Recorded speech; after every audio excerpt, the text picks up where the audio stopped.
Yeah. Okay. I just wanted to start the game by me saying Dave. All right. When last we left off. Okay, Goliath. Gary. When we last left off, fucking dragon, bro. That's a good I way of putting thought it it. was a sleeping dragon. Oh, it's asleep. And I mean, it had the decency to keep its lair well lit. The flames, despite the fact that it's not breathing towards most of them, the flames and all the braziers and torches and chandeliers go toward it when it breathes in and go away when it breathes out. Does this chamber have an exit that we can see since it's so well lit? None, obviously, because it is so large.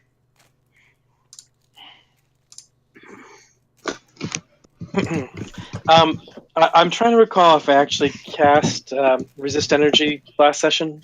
You did. Okay. Didn't you? Because I remember Clementine had an absurd amount of heat resistance. Right, and I think Salandra cast fire resistance because I was like, it's fucking hot in here, and because the two of you have fire resistance and she doesn't, she was like, I better turn that on. Alright, so yes. that has a pretty long duration, so I think it was around... I took the damage from the water, and then I must have been after that. Yeah. Because Right, I made so it how clear long- that it's fucking hot down here. How long ago was that? Less than 10 minutes. Yeah, way less. Like less than 5 minutes, quite frankly. You walked down a little hallway and avoided disarm- a stupid trap. Did you disarm it, or did you just go around it? We had to disarm it. It was the only way to go, I believe. You did have to disarm it. Who the hell disarmed it?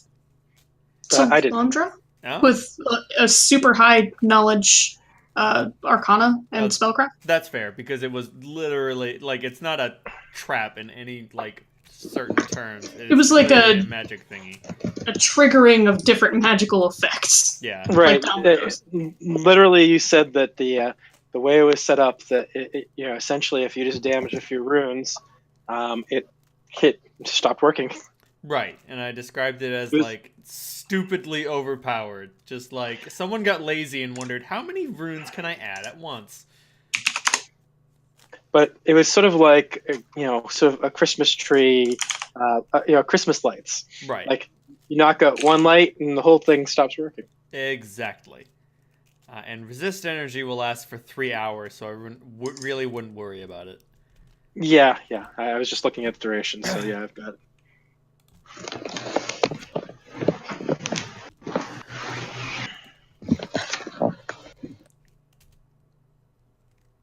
And like the room isn't like the dragon is sleeping on an inordinately large pile of assorted gemstones and gold and all sorts of things like that. So the room is not overflowing, but it has assembled a generous hoard for itself.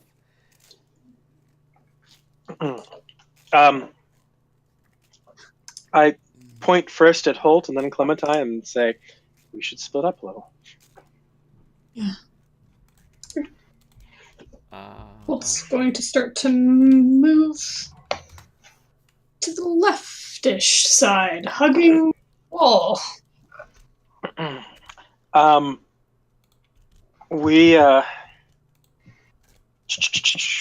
was no other obvious way, right? If I recall correct. There are no obvious exits. No, Exits are none. I meant way back. We got forced down this passage by like some crazy ass windstorm. Yeah, there's a strange air current that goes through the earth, and it knocked you down a tunnel. You could conceivably try to get your way back out, but it's going to keep blasting air at you. Does Clementine control winds? Sure. I think she can make an air wall, but I don't think she can literally control the wind. Mm-mm. And like her way of avoiding damage was turning into an air elemental. Like, okay, you can't take damage, but that means that you're made out of the stuff that's gonna get moved.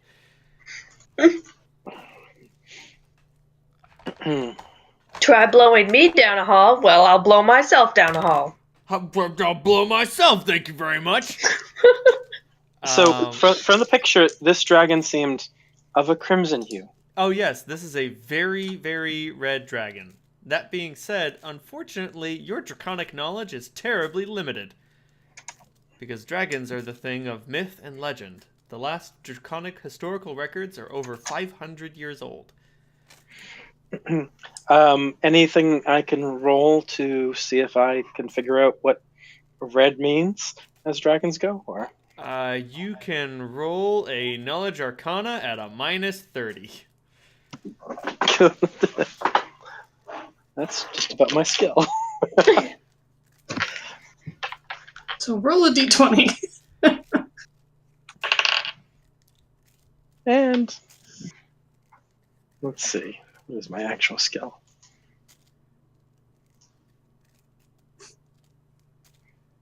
Plus 27, so that's a 5.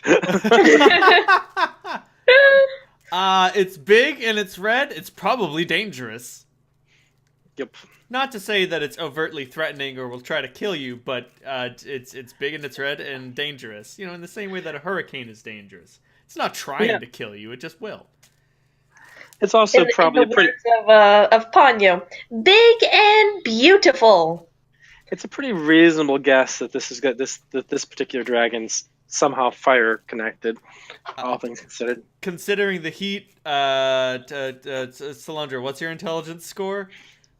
26. Yeah, you figure out. Oh man, red means hot. Congratulations. Although your low wisdom score is making you second guess yourself. Maybe that's just what it wants me to think. Anyway, that being said, when you say, okay guys, we should split up, it stirs in its slumber. That was through a message. That's Oh! what it was. That's the reason why I was pointing at each of them in turn. That's way better idea. All right, so Holt's got the slightly left. I'll take the slightly right. Well, guess I'll stay in the middle.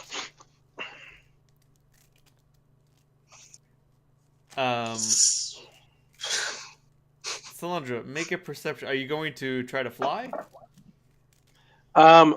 Not yet. Well, I guess it probably I will need to. Yeah. Like if you're gonna go down the center, you're gonna have to like walk on the treasure or fly over it. Fly over, definitely. Make perception. a sweet perception roll. That is a 33.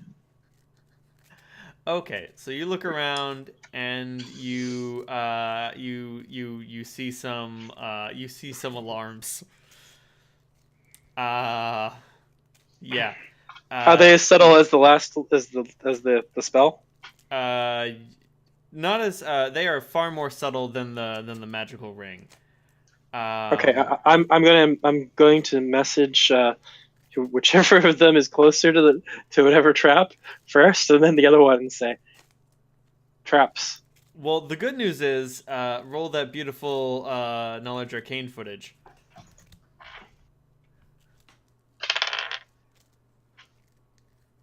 Okay, that's a little better. That is a 39. You can tell that these alarms were specifically designed to halt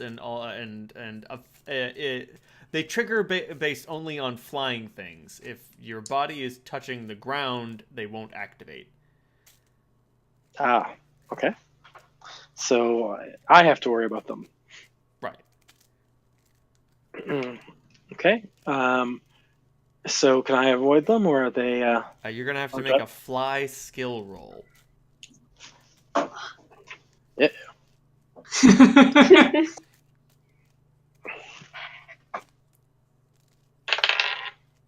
High decks, don't fail me now. That is a 25. Okay. That's pretty good. What's the DC on this thing?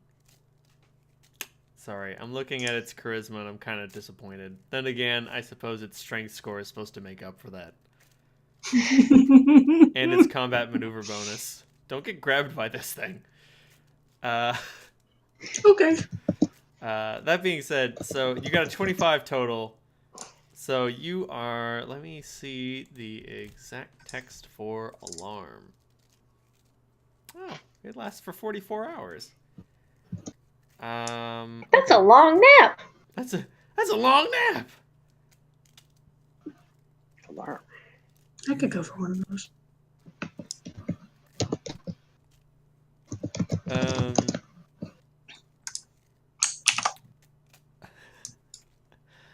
Salandra, it is super fucking tricky because a lot of these alarms sort of overlap, and you are not the most graceful flyer, but you sort of like take some guesstimations and do some simple trigonometry in your head, and you're like, okay, if I fly through here, I'll be able to avoid all of them. Looks like the dragon's got a blind spot and he doesn't know about it. And as you move towards the other side, you do find an exit. That being said, meanwhile, on the left side, halt. Hi. Give me a dex check. Dex. Dex.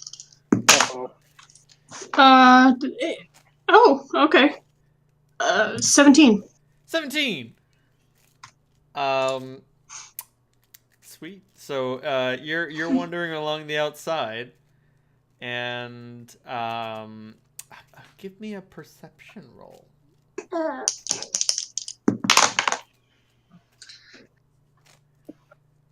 Eight. 3's 16. Ah, fantastic. So there's a bunch of like gold scattered around, and you're just thinking it's probably not a good idea to step on that. It would probably be a bad idea to step on those. You know, Step on that's gonna make a sound. it's gonna make a sound. This thing seems to love its treasure. Might have a connection with it. You know, just let's not step on the treasure. Let's not do that. Sounds like a bad idea. Don't step on a crack, or you'll get roasted alive. You'll get roasted alive. You'll break your mama's back. It'll be a terrible situation. But unfortunately,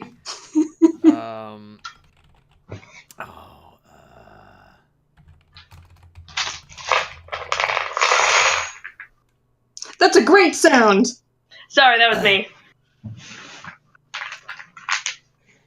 Scared the piss out of me. I like to keep you on your toes. Come on, I've got the anxiety. damn it! I can't find a GIF of what I'm looking for. Is it from the end of the Desolation of Smaug? No, it's a floor plate depressing. Yeah. I don't know. It's funny. Have you guys ever seen the old movie Dragon Slayer? It's way before CGI, but the dragon in that is one of the best dragons ever.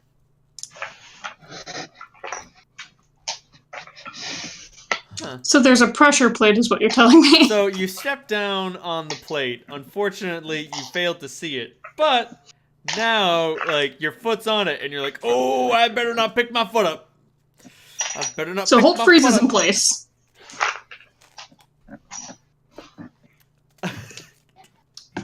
Starts looking back, trying to find Salandra. And like any white man, he fails to look up.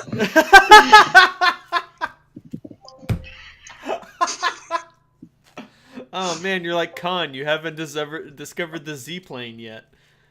I rolled a 5 on perception. Give me a break. So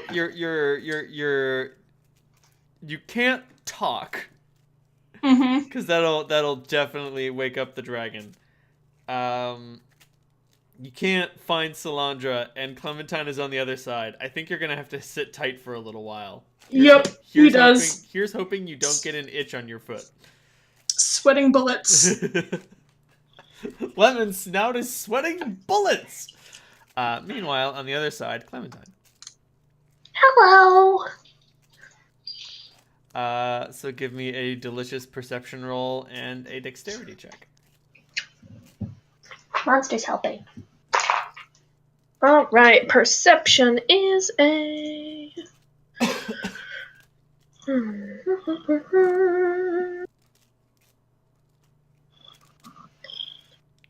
35. Dex is just flat dex. Just flat dex. You got it. 17. 17. All right. So you spot the pressure plates, and you're like, oh man, this fucking dragon.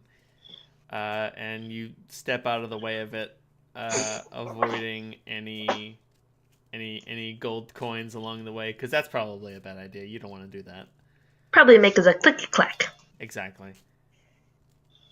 That being said, so I can only dimension beyond your control or understanding, the dragon stirs in its slumber, rolling over a bit, sending a small gout of flame out of its nostrils and sending its treasure sprawling all over the place. I freeze. And then it just sleep. All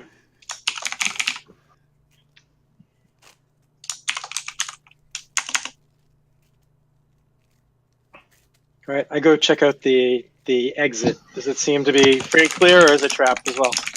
Oh, it is. Red light, green light. It's pretty heavily trapped with a series of alarms.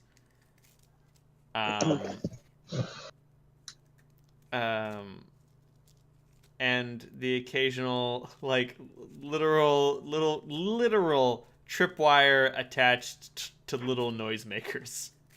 That's cute. So can I see down that passage? You can, but not far enough to make a meaningful difference. The noisemakers are composed out of little pieces of bone that have been tied together with string, sinew. It's unclear. I'm just trying to get someplace to see that I can dimension door to. No. If I can dimension door through it. Do you have dark vision? I do. Okay. Then you can see 60 feet down this carved stone hallway. Right. I look back at the others, see how they're progressing. That being said, the strange thing is that this passage is not large enough to accommodate the dragon's form. So dragon probably shapeshifts. That being said, you look back and so Clem is looking okay. She looks like she's walking over the newly sprawled set of coins and avoiding pressure plates. Holt looks like he's having a bit of trouble. He's got his right foot down, and he has been engulfed in not engulfed, but like a fresh set of coins has clattered over the floor near him, and now Holt, you're in a tight spot. Yeah, that's what I'm saying. Expression panicked, like oh shit, oh shit, oh shit. Like somehow, like he looks pretty upset, but the coins around him make him look a little more nervous. Holt, there's more gold now than there was before. All right, so I see a ready way of getting through that opening. I mean, is it? You said it's pretty heavily alarmed and everything. If you're trying to get through the passage, or are you trying to get to Holt? I'm not trying to get through yet. I'm trying to figure out if there's a way through it.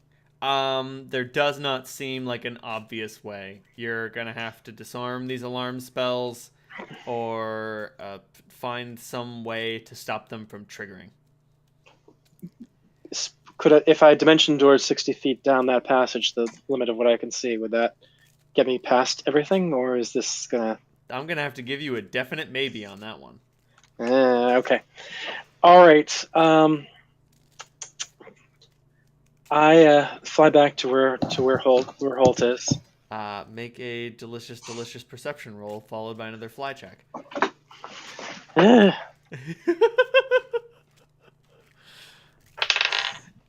You have to try to take a different route. All right, the delicious perception roll is a 30.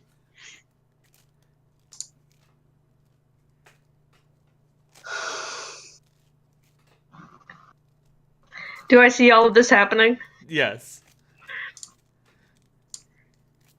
And do you do the fly roll? Or I need a fly roll. Because now you have to trace a new route. Oh, all right. So fly roll is good. Fly roll is a 32. Woo! Nice! A 30 also, I should say.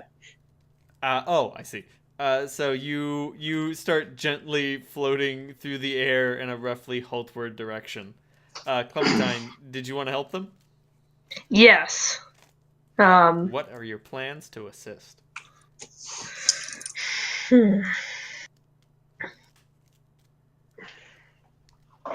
If we can...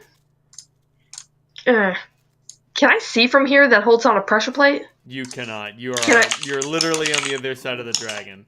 Like, okay. you see Salandra fly toward him, and you're like, oh, that's bad. One thing I'm going to do, by the way, as I'm traveling, if I can see Clementine and I know I can see Holt, I am going to ping them both and say hi through message so that they can respond if they have anything to say. I'm stuck on a pressure plate. We just got to get something heavy on it, and we should be able to get you out of it. Are there any rocks nearby? There's lots of treasure, but touching that might have unfortunate consequences. Right, there's lots of treasure. There are a few loose stones. The pillars have been meticulously carved, but there are definitely the further you get from the dragon, the more generically cave-like it becomes. What I could do, and I'm saying this in message at least Salandra. I'm trying to keep the party line open, so when people, I'll just say, if I don't have anything else to say, I'll just say, hey. Over. Roger. I could always try summoning a big earth elemental on top of it. That'll weigh it down. I think that's a good idea. With the pressure plate, that would be way more than holds. Maybe not necessarily. I can summon one of any size. It's true. You could, like, a small earth elemental would be able to keep the pressure plate depressed, but it would only last for 17 rounds or 18 rounds. So it would last for 3 minutes, which might be enough for you to escape. Mm-hmm. Can you cast quietly enough? Oh no, you can't. Yeah, message is a really quiet spell. It's well, I can do. The whole point of message is that it's quiet. Like, yeah. I could wild shape and use into a mouse and use natural spell on it. It's still gonna be pretty loud. Like, boom. Not that loud, but like even if you're transformed into a mouse, someone would know that someone is casting a spell. They just wouldn't be able to figure out where it was coming from. Like if you were in a little mouse hole being like, summon a giant worm, they'd be like, who the fuck is casting summon monster? And they'd look around and you'd get a plus 16 on your stealth roll. Because you're fucking tiny. Holt's going to reach very carefully into his belt pouch and pull out the eye patch that has Expeditious Retreat on it. Hey! And message, if we can weigh it down, I can activate this and run. Well, I can Dementia store us down the corridor, but we may have a awake dragon like right behind us. It can't fit down that tunnel, so I must have some other way of doing it. But it's a narrow passage, and if this thing fucking breathes fire, I'm not sure how bad that would be. Probably not fun. We run really fast. Into something else? Into the unknown? That's a bit of out of the frying pan into the fire. I would rather get out of the frying pan at all. By the way, that was Clementine says that's out of the frying pan into the fire. so Solandra is repeating what Clementine and Holt are saying so that they can hear it. And to continue the message spell. Right. Yep. Nice. Oh, huh. Don't mind me. No, that's fine. It's fine. I've got nothing Keep to your say. secrets. I'm just musing to myself over here. Hey, could I make a message tattoo that would be a party line? You could. Huh. There's an idea. For future us, assuming we live. Assuming there is a future us. It would kind of have to be obvious. Like, if somebody saw that tattoo and knew anything about magic, they'd be like, oh, we need to scrape that off. Sure. But, yeah, No. totally doable. All right. I'm going to take a look at the surroundings of things surrounding Holt. Do I see any Holt-sized rocks, or not? Holt weighing rocks, I guess I should say. What's your strength score? 10.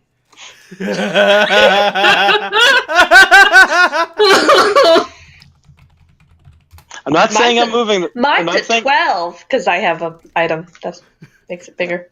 I'm not saying that I'm going to move it. I'm asking about the proximity. There is definitely a boulder that is nearby that you definitely be able that should be able to account for the pressure plate, because you only need like a 20 or 30 pound rock.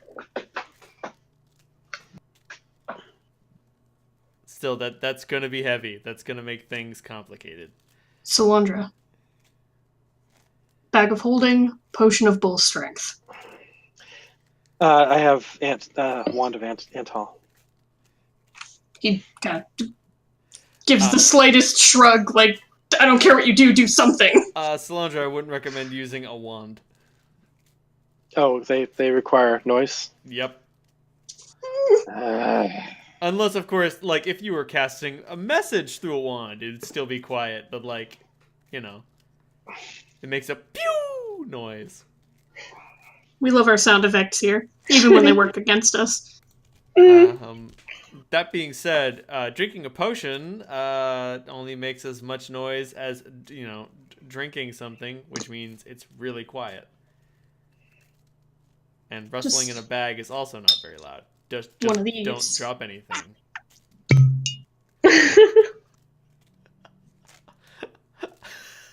Can I have one experience point for ASMR? Yes. Yes.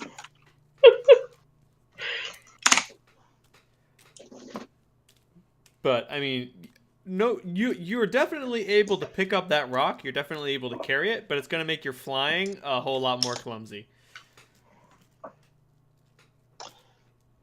I will send in the message to Solandra. I can try and help you lift it. I can fly over there.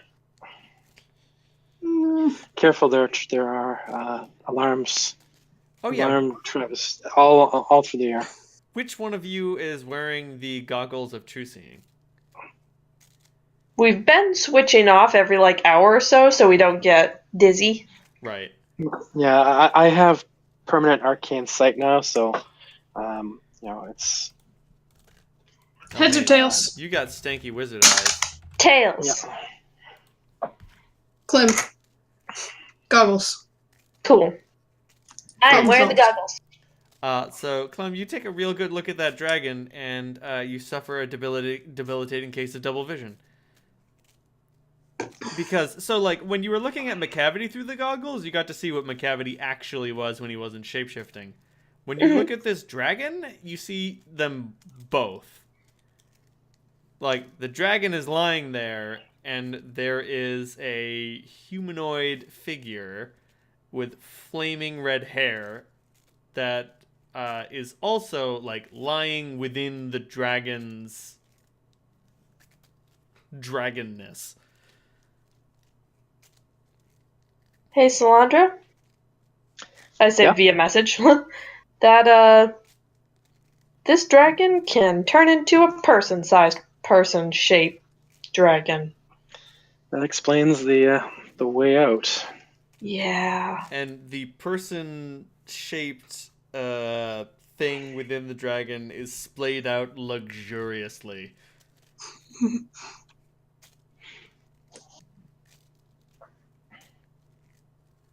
Makes me think of a cat. I mean, do you remember what Deuteronomy said about his people? Yep. Descended from dragons. Yes. Hmm. Anyway, Cilantro, are you picking up the rock? Yeah. I don't have potions of bull strength. Such a waste to use that for something like this. Okay. All right, give it to I me. have another one. About to say, they're only like 150 gold pieces. And quite frankly, that's what you could feed a neighborhood with that.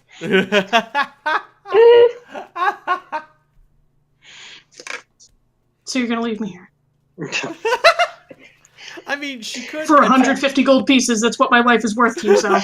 After all we've been through.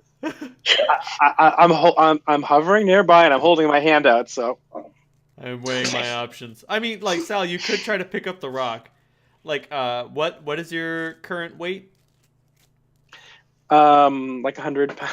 No, I mean like what is the weight of your gear? Oh, 19 pounds. Okay. So yeah, that thing's definitely going to put you into a medium load if you try to pick it up, which means you're going to take a -6 penalty to all of your fly checks. And no, I'm holding my hand out for hold. Right. I just want to do some math real quick to let you know that this is going to be worth it, because it'll raise your medium load threshold to 59 pounds, which means you'll be able to pick up the rock without breaking your ass. Yep. I would like to rifle through the bag of holding and try and find the potion of bull strength. I want you to give me a list of everything in that bag of holding. Can do. I can take a screenshot. I'm about to say, I know you have it. I know you know. I want everything you got. Don't take my stuff. Sorry, I love the ads. Hey, now that I have my natural armor thing from my tattoo, like a potion of bark skin is pretty much useless to me, right? Yep. Because it won't stack. Mm-hmm. Here is the screenshot. Thank you. Welcome.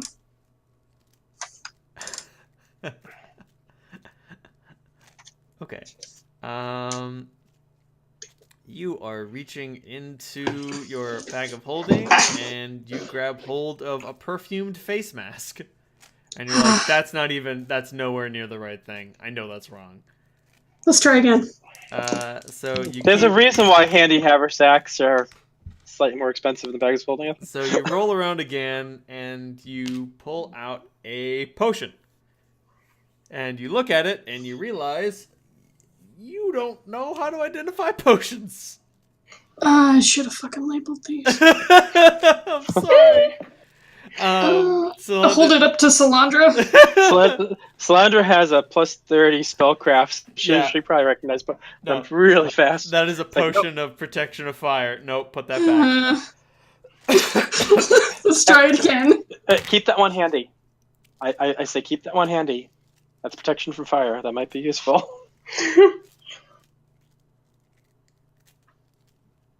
Into my belt pouch, then. All right. Next is the mess kit. Nope, that's not it. Wait, the potion of bull strength was really close to that. I just gotta fish around a little bit more, and aha! I got it. And you pull out. Salandra, look at it. Please look at it. It's a Cure Serious Wounds potion. Fuck! That's a Cure Serious Wounds potion. You might want to keep that one handy too, just in case. You should probably keep some of these potions where you can get them. Well, shit. Well, you know you were close. All you need to do is double back around. You find... Ooh, it's a piece of the cavity. You find a bottle of... No, that's absinthe. That's booze. Potion bottles aren't shaped like that. No. Okay, got it. Other way. There we go. Another potion bottle. And you pull it out.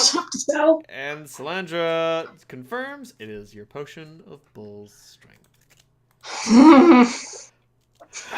I'll take the potion. I will carefully uncork it.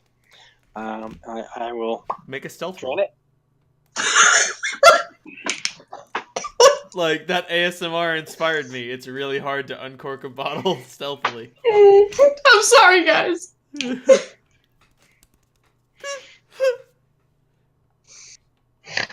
It was worth it for 1 XP. Oh, totally worth it. Okay, that's a 23. And then make a dexterity check. Seriously? Yep. I've got a 25. Something should be automatic.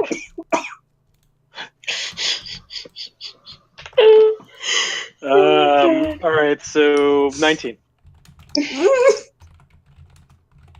you say dexterity check, you just mean straight dex. bonus. Yeah. Yep. So you uncork the bottle, the cork goes flying, you catch it.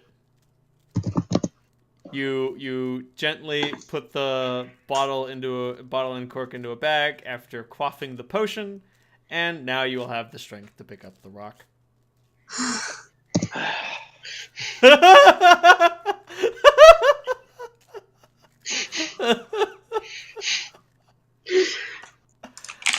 So, Salandra, you fly over to the rock and bring it back. Alright, so first things first. Salandra. Do I have to make a disable device type No. roll here? You will need Thank God. You will need to make a fly check in order to avoid the alarms. And then Holt and Salandra, each of you is going to need to make a dexterity check to properly do the trade-off with the rock. I would like... If Holt fails, then the rock is going to land on his foot. And if Salandra fails, then it's going to be too late and the pressure plate will rise. Alright, so that's 25 on the fly check. Okay. I would like to use a charge of Devil's Favor to add +2 to this. Hey! Oh, thank fuck. Oh, thank sweet fuck. And my dex roll is a 20... even 20. Alrighty then. So, you fly over, pick up the rock, fly back. You and Holt do some fucking psychic gymnastics.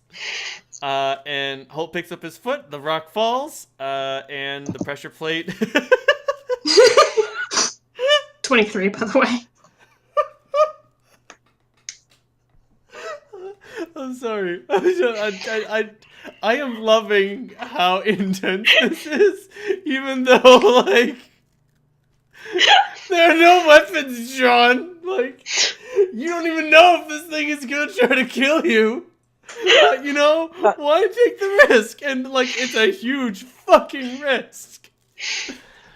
Well, I mean, frankly, Salandra's feeling the strong impulse to just wake it up and say hi. But, I mean, like, you didn't think it would be this bothersome to sneak out and, Jesus Christ. Well, yeah, it wouldn't have been if it weren't for Holt. Sorry, I can't fucking fly! Maybe you should have put a tattoo on my ass that let me turn into a bird! I say over message. It's on the docket. So Holt is now able to resume mobility. I message Clementine. Holt wants me to tattoo his ass. With what? I think you should do a little bird.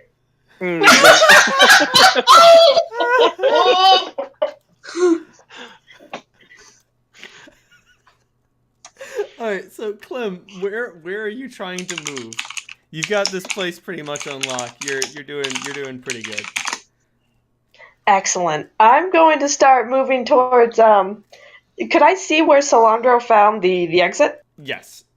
Okay, cool. I'm moving that way I'm then. about to say, you can't see the exit, but you know where she came from, and like you put 2 and 2 together, and you're like, okay, that must be the way out. Cool. I head that way. Holt, give me another beautiful perception check, followed by another beautiful dexterity check. Okay. I am doing a perception check and keeping an eye out for pressure plates and pointing them out to Holt. Okay. I'm taking a little bit of a bird's eye view to see if I can spot these things. 19 perception That's cool. and a 17 dexterity. Okay. So, What's Salandra, give me a fly roll with a -6 distracted penalty, and then give me a perception roll, and then give me a wisdom check.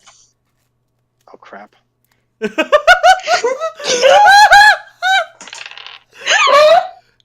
I am fucking sweating, dude.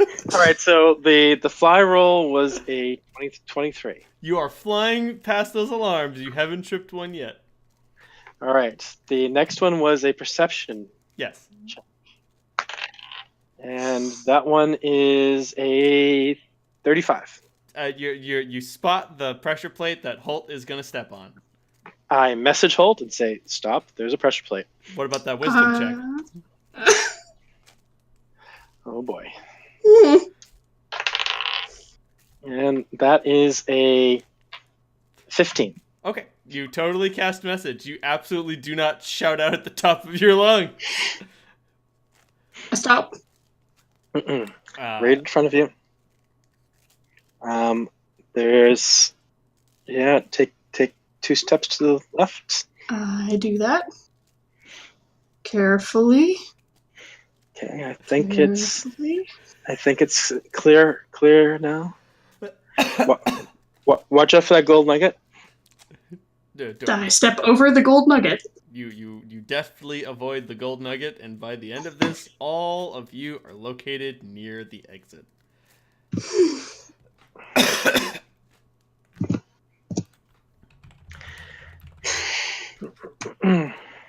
So I can dimension door us down the corridor, but that will definitely, it's gonna make some noise when I cast the spell and when we pop out of here. So probably wake him up.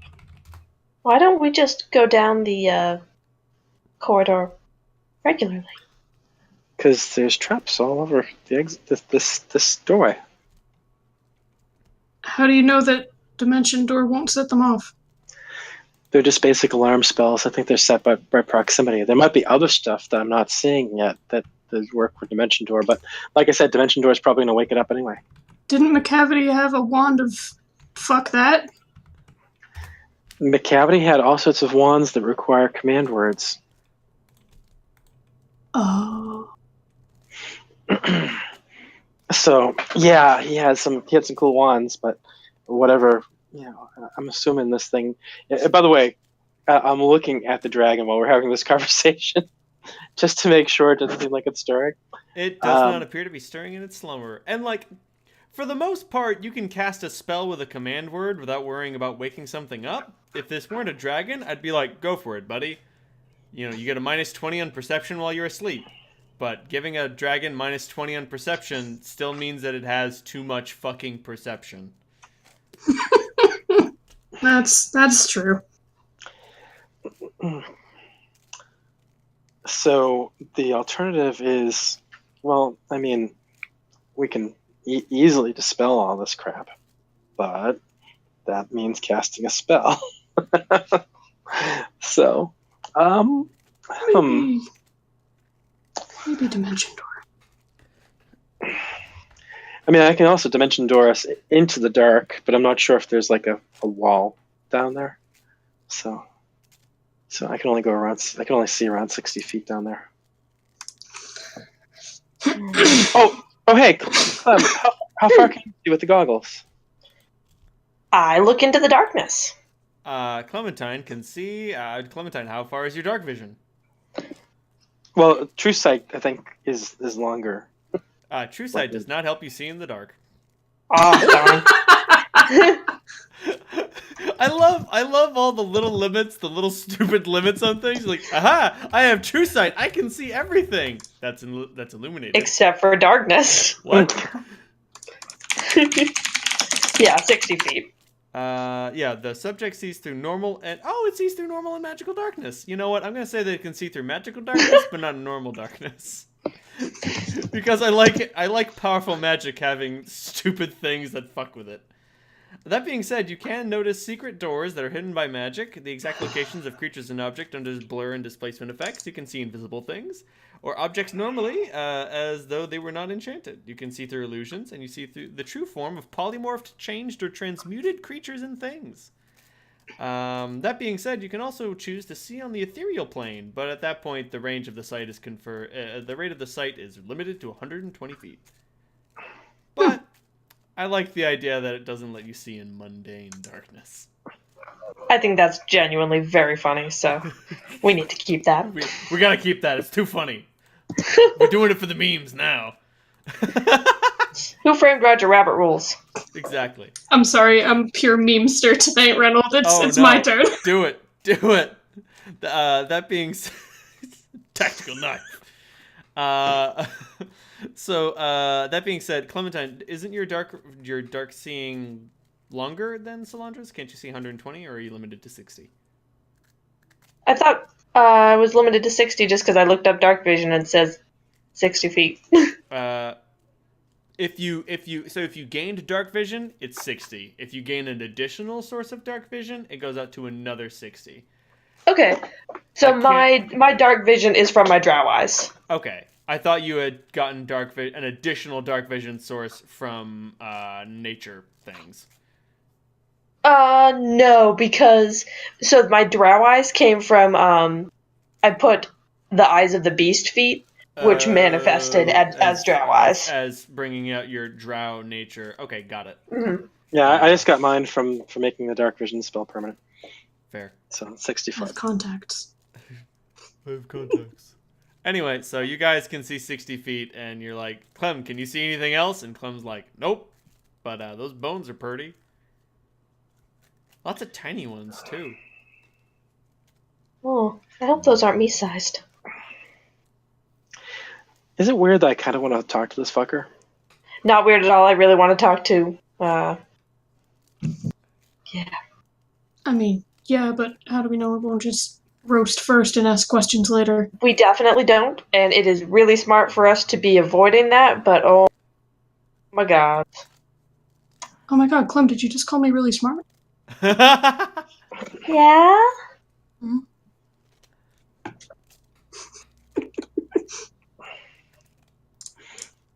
Holt? Ever fuck the dragon? Don't start this. Don't you bring that evil on me. Just curious. Obviously not. Why is Holt the only one that gets to? Oh, he's the only one who will get all weird and obsessive once you put the meme in his head. Get that dragon. Fuck that dragon. Get that dragon. Fuck that dragon. Listen, if it's interested, it'll ask me. I'm a dragon fucker. Dragon fucking makes me horny.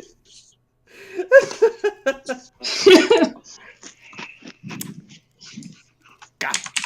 Alright, so what the fuck are you guys gonna do about this hallway? Alright, so getting rid of the alarm spells, what would that entail? These alarm spells are gonna require actual disabled devices.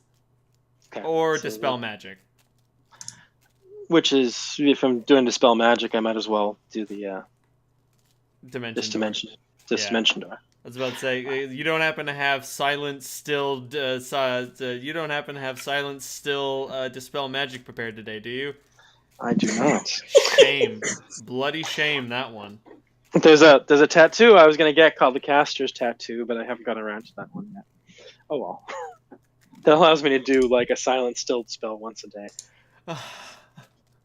Because you totally would have been able to silent still burst and disable them all for a little while. It wouldn't turn them off forever, but it would disable them for a little while, and you could be like, all right, don't set off any tripwires, idiots. That's still asking a lot from It's me. asking so much from your lumbering, ungainly, uncoordinated, oafish ass. Excuse you. I know. Your ass Many is people would great. confirm. Thank you. How many NPCs of yours have I fucked? Lot. Yeah. Like 5? More than that. Yeah, probably. I don't keep count. It's been like 2 years. I've fucked like 10. Hey, Renault, Yo. when you're paralyzed in Pathfinder, can you make dexterity saving throws? No. Huh. That's perplexing. Also, if you're held by a held person and you would normally fly, you fucking fall. And if you're in the water, you fucking sink. Thanks. You're welcome. Why is this a line of questioning? No reason. Oh, sorry. There's a spell I have. It's called Chains of Light, and essentially it's a dex save. And if you fail the dex save, you're paralyzed and held in place. But you may attempt a new saving throw each round at the end of the effect. So what the fuck does that mean? It means that every 6 seconds you get to make a new save? Yeah. But if it's a dex save, and you're Oh. Dex save paralyzed, would end it instantly. It'll last for a number of rounds. right? But you're paralyzed, so you don't get a dex save. I'm gonna say So- you can make saves against the chains because the spell explicitly says you can, but like if you threw a fireball at that guy's just gonna get hit by a fucking fireball. He doesn't get a save against it. Right, yeah. So it's just Okay, that wondering. makes It's- sense. It's a That's reflex. worded weird. Yeah. It's a reflex save, not dex. Sorry, I have my 5th edition hat on. Whatever. But yeah, it's fun. It's kind of funky. 5th edition. Yep. Yeah, let me look up the paralyzed condition because I'm pretty sure it specifically states you can't make dex saves. A paralyzed swimmer can't swim and may drown. A creature can move through a space occupied by a paralyzed creature, Actually- allied or no. It does not say you can't make saves. It just says that you have an effective dexterity and strength scores of 0. I'm gonna like veto that and say like you can make reflex saving throws that make sense, but most of them won't. Like you won't be able to dodge a fireball, but if there was like another spell that like if you threw another chains of light on someone or another ability that restricted movement and was a reflex save to avoid it, you'd get another save to slip out of that with a -5. I'm sorry, with a 0 dexterity penalty. So up to probably -5. Could be greater. It is a 6th level spell, so it just like having a save every round means that it's pretty easy to slip for a 6th level spell. So having it be a penalty wouldn't hurt. But in any case, you know what? Yeah. So they'll get to make a reflex save every round to get out, but they'll have a huge fucking penalty because now like they can't even struggle effectively. Yeah. Because like Yeah, if or you it's have not- a 12 dexterity, that means you get a -6 penalty on all reflexes. that makes perfect sense to me. So all right, cool. Yeah. Curiosity satisfied. Yeah. We're yeah. over here making up rules. Fucking who cares? I'm this is like a very highly recommended spell, so it's just like, wonder why it's good. It's good. Why is it so? It's a good spell against dragons. That's true, because the dragon does not have a high reflex save. Or Good does to it? know. Its No, I don't know. reflex save is its worst save. I'll say that. I will Fair. also say that a red dragon has a touch AC of 0.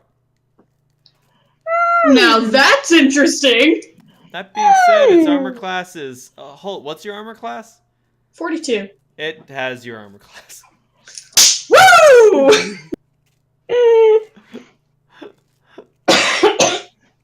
Wait, holy shit, let me just bask in this for a second.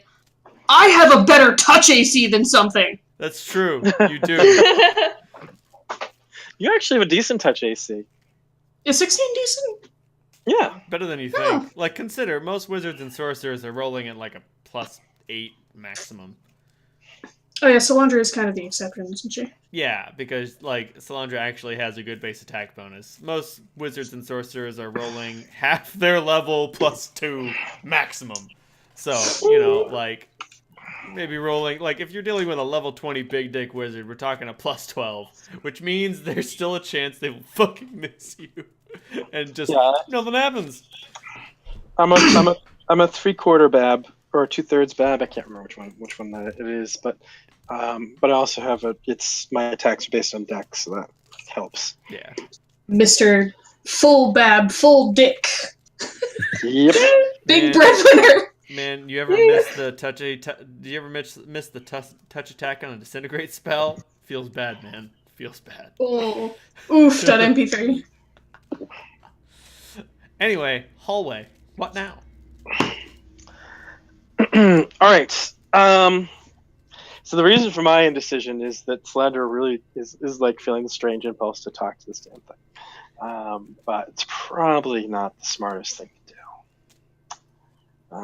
Why don't we put it in the hands of the gods? We'll try to disarm these traps, and if it doesn't work, then we'll talk our way out of it. No, there's no chance idea. to disarm these traps. Are you a rogue with the trap finding ability? No. Then you can't disarm magical traps. I mean, I wouldn't be that strict, but you are going to have to make disable device checks, and last I checked, none of y'all fuckers have any ranks in disabled device. I sure don't. No, I don't. You thought for a second, though. You thought I was going to pull 1 point out of my ass. You almost had me going, but I know your skill points are spread so thin that you don't have the points to spread them around that much. Yeah, I actually want to show off exactly how... Even Solandra does not have disabled device. So I don't either. I'm so sorry. So it might be time for a dimension door. I put one point in a lot of crap, but not that one. All right. Hey, gather. I take Solandra's hand.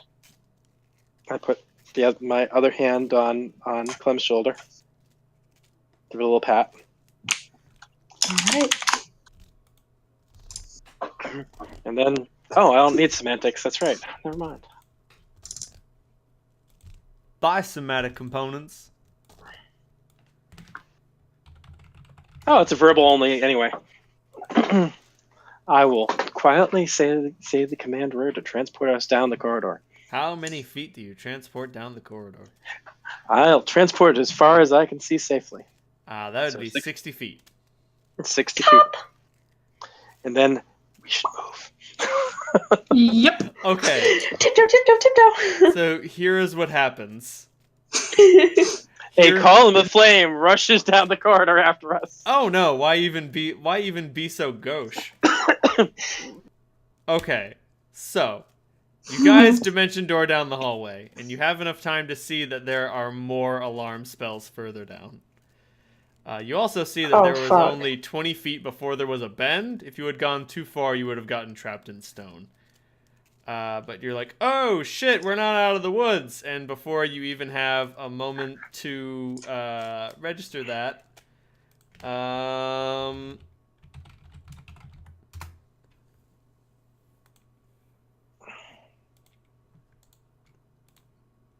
this has filled up the passage. No, more colorful. Oh, fuck. And you hear a voice behind you that grumbles as it says, "Good morning. Evening, is it? I can never tell." Clem's responds. Well, in common? Draconic. So I don't fucking know what it said. Me neither. not I just smile at it. not quite sure myself. So the prismatic wall is in front of where we were headed, right? Yes. All right, I'm gonna head back down the corridor. As you head back down the corridor, you are looking at something. I'm pretty sure that prismatic wall is not going to get dispelled just by a greater dispel magic. So Actually, Greater Dispel Magic will get rid of the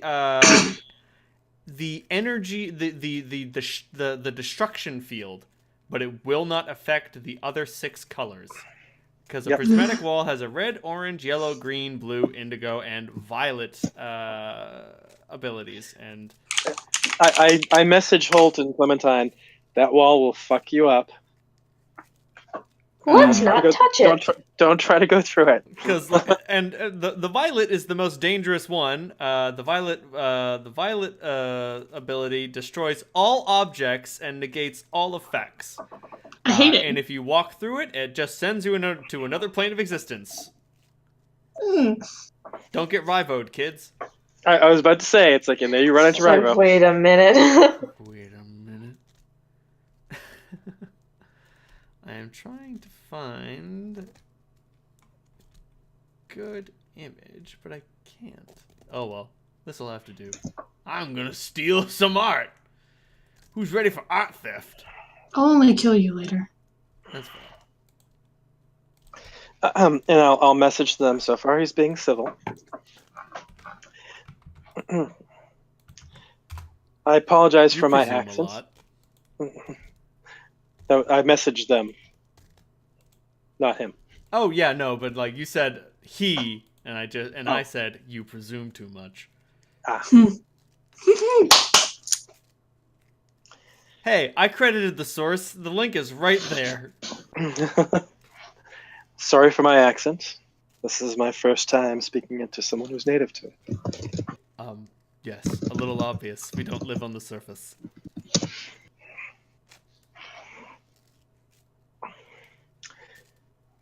Well, my name is Salandra Batalis, and these are my companions. Oh, the Batalis bloodline lives. Good to hear. Yes. My companions, Clementine Pastor and Nikolai Holt. We didn't intend to trespass on your lair. I'm assuming you were caught by the hot springs? Yes. Yes, that happens. Normally, I'm awake and therefore able to greet my guests, but unfortunately, you caught me napping. So, we weren't really looking for a battle that was unnecessary. It's not what we're here for. Oh, no. I see powerful people like you and throw up the wall first and ask questions after.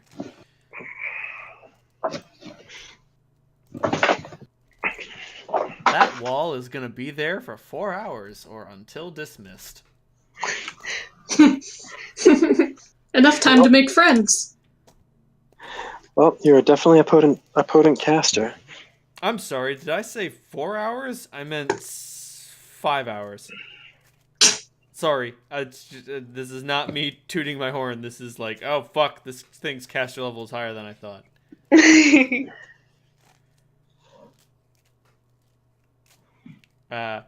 And, you know, they just nod.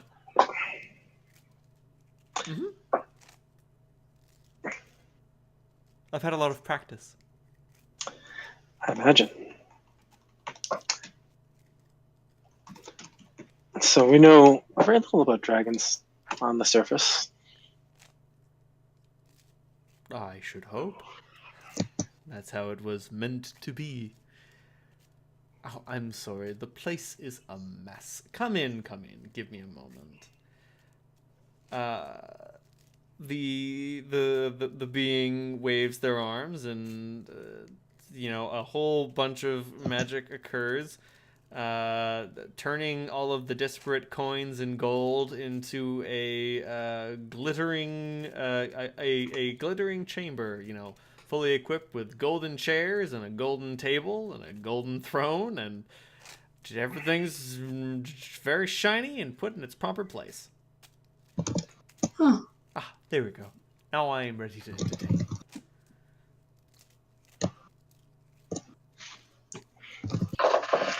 I walk over.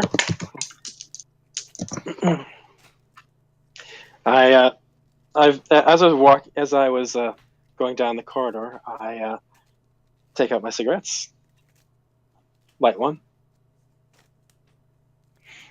Before you go to light it, they extend a hand and say, "Allow me," and their fingertip ignites, lighting your cigarette for you.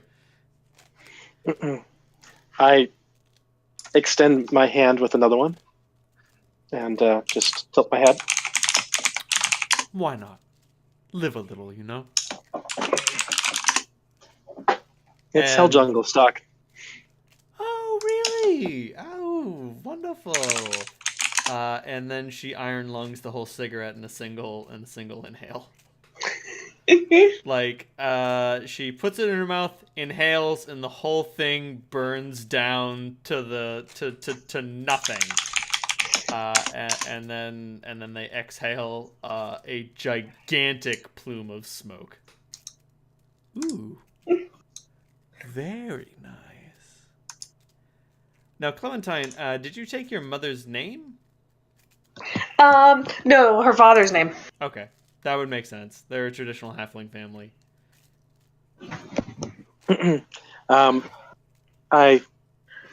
I look impressed, and I take the pack and hand it over to her. Oh, imagine you can't get very many of these down here. No, and unfortunately, smoking mushrooms is not as pleasant as it sounds. Yeah, fuck that. Have you ever had mushroom wine? Oof. That doesn't sound that appealing. It's not. Oh my goodness gracious! If you had something potable, if you had some potent potables, I would be very thankful if you shared them with me. Hey, Nikolai. I'll message Nikolai. Do you happen to have anything to drink in that bag of yours? Actually, I do. Oh my gracious! They say in not broken common, but like highly accented common, just like, "Oh, you don't speak the mother tongue. I'm so sorry." Oh yeah. That's okay. I am so sorry. I have not had much need to speak such things in a very, very long time. That's great. How long?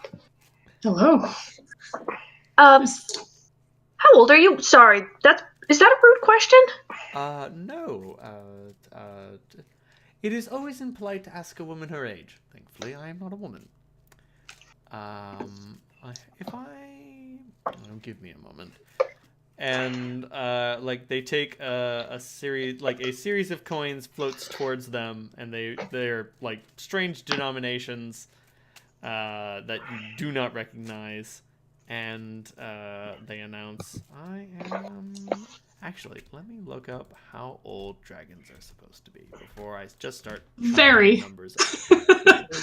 Just out of curiosity, is this an ancient, or is this one of those great worm types? Older than ancient. Oh boy. Okay. No, not dragon disciple, just fucking dragon.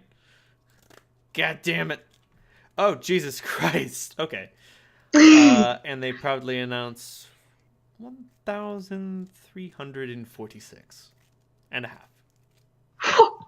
Wow. Well, you're older than my uncle was. Yes. I was here when the creator formed the mountain into what it was. I was there at the Battle of the Seven Winds. Ancient history. Did you know him then, Galatharpathos? Gallither, I think he was a young elf. Galathar was at his head said he was at that battle, right? He was. That doesn't mean that they knew each other. Well, yeah. Yeah. And they simply comment, "I'm sorry. No. I'm certain he was very brave." Actually, he was. Not sure about that battle, but in general, he was. Well, if we're going to be speaking ancient history, I suppose that I should get you that drink, huh? Yes, please. And Holt flashes a smile and starts going through the bag of holding looking for that damn bottle of absinthe. He just had it. Where did he put it? Just had it! Right? It was just there. Eventually you find it, and they just sort of like comment with great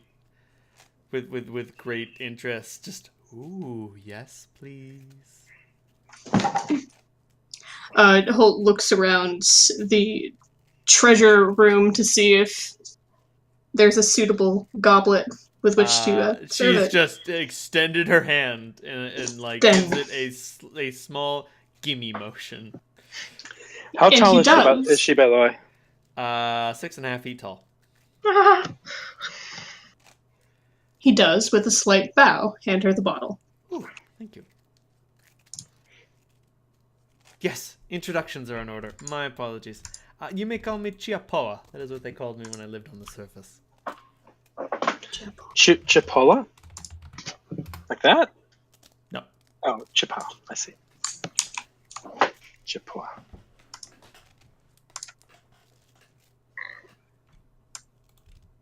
I find my new note sheet. And Clem just gives a little bow. Clementine, Pastora. Solandra, make a linguistics roll.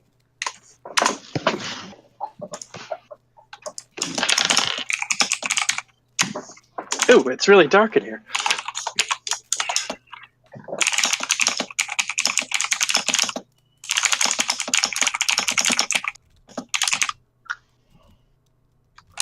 Linguistics is plus 10. 25. 25. Chiapoa is not a name, it's a title. It just means Lord of the Red. Lord.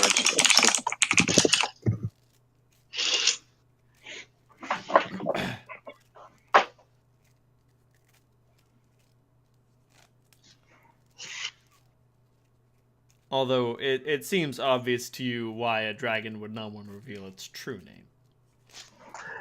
I'm gonna do a sense motive roll on Clementine and Holt to see how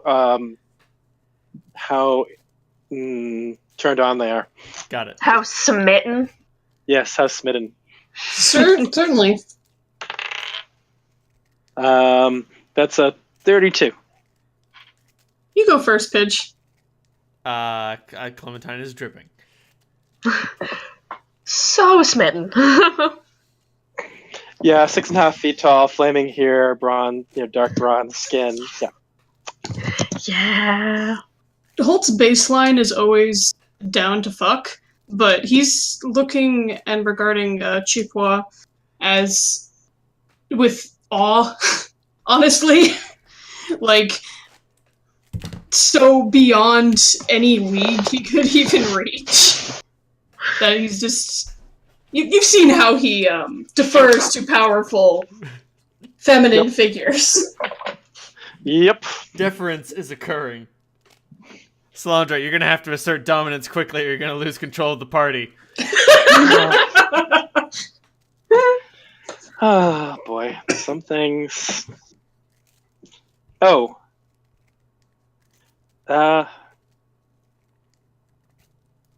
Yeah. To be perfectly polite, I should also introduce the fourth member of the party.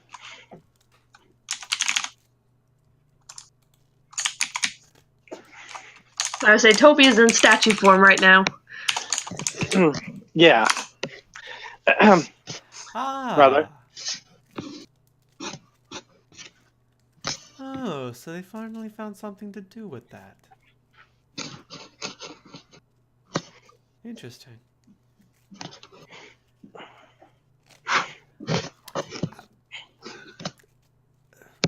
What brings you three down here? Or four. They say, going to the table, pulling the cork off the bottle of absinthe and drinking it like a fucking barbarian. Okay, now Holt's turned on. Well, I mean, we are adventurers wandering through dark tunnels in search of adventure, right? All right, fuck that. We're trying to save Septemport, believe it or not. I know it sounds like a fucking ridiculous cliche, but that's what we're here for. I mean, I would feel confident in saying that's what you think you're doing, but most people come down here with a specific reason. They don't come down here on accident. Most people who come down here on accident die too fast. Which means you're down here for a very specific reason, or set of reasons. There are many mysteries far below where we are now. There are things that we wish to plumb there. And what would those things be? The vampire courts. The Drow City. Yes, the obvious tourist destinations. Yeah. I suppose so. They look at you, Clem, and just inquire, looking for an ancestor. Grandfather. Ah. If I happen to see him. Well, good luck. Thank you.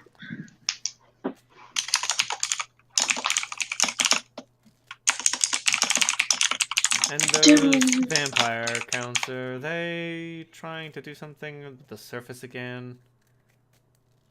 Yeah. Oh, gracious. Pulling the strings of an old necromancer.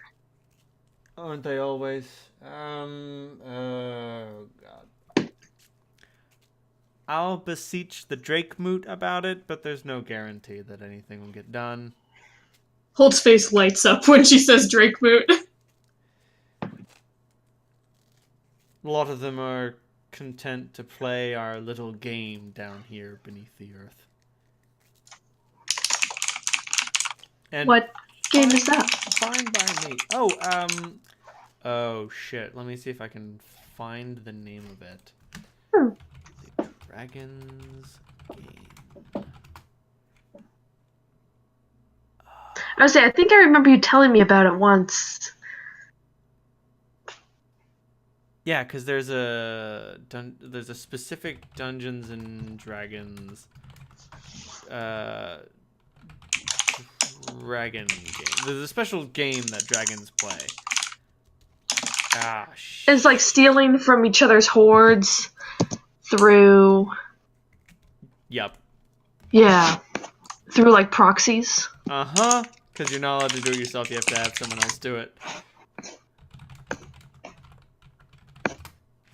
Random game name generator. Don't fail me now. Oh, man. Nah, that one sucks.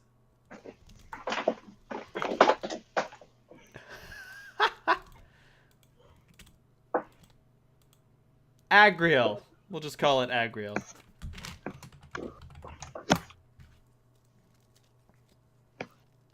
Well, it's not just for, it's a game where we send, Myconids, drow, and all sorts of things to steal from each other.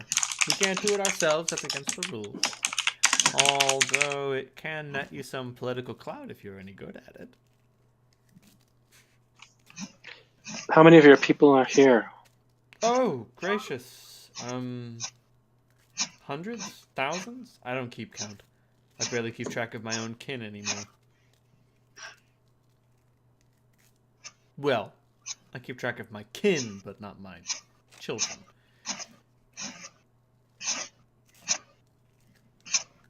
Care for the egg, send out the sproutling. Are the eggs very valuable then? Oh, terribly. That's why they're one of the most prized possessions in Agriel, and among would-be blackmailers.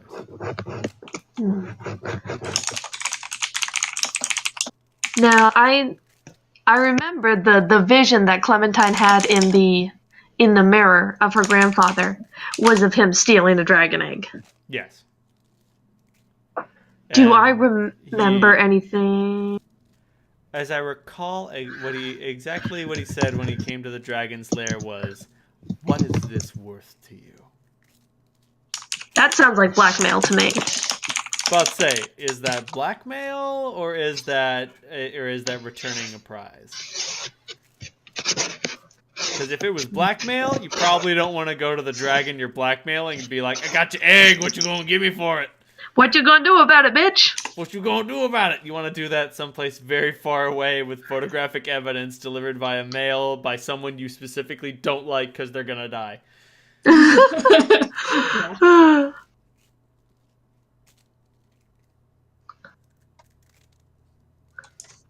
I think my grandfather was one of the proxies in your game at one point. Maybe. You'd be surprised. There are plenty of non-angry old players who steal eggs. Could be. There are also valuable reagents and prizes for all nature of creatures. Did you know that... I don't know if you've ever tried to deal with a Baylor before, but they're, Oddly enough, we have. Oh, then you know how completely uproarious, droll, and boorish they can be. Oh, yes.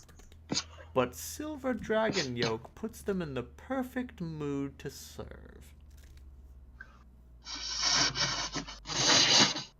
I don't think it's worth it. There's other ways. There are others, but then again, you being from the surface, they're not as plentiful up there. Down here, they're in very high demand. Fair enough. Silver Dragon's too proud. They won't stoop to doing your bidding, but a Baylor, he doesn't really care. Don't tell any Silver Dragons I told you that, obviously. We'd have to meet a silver dragon first. Oh, there are more of us down here than you might think. It's the winged ones you'll have to worry about. Many of the later generation were born wingless to help them accommodate to the tunnels. Not to say that they're not dangerous, just to say that they're generally on the younger side. So they, are Chapa. What is the appropriate pronoun? Is it they or is it she? They. They. Okay. Did they have wings in the dragon form? They did. And considering their immense age, they were born far below the dragons were driven on the ground.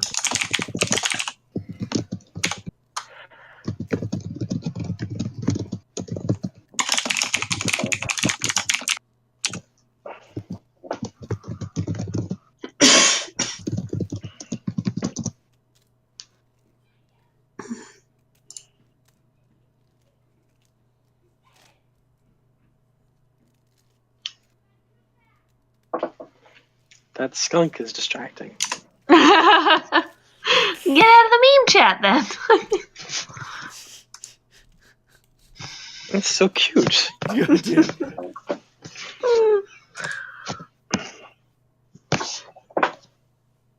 go back to general.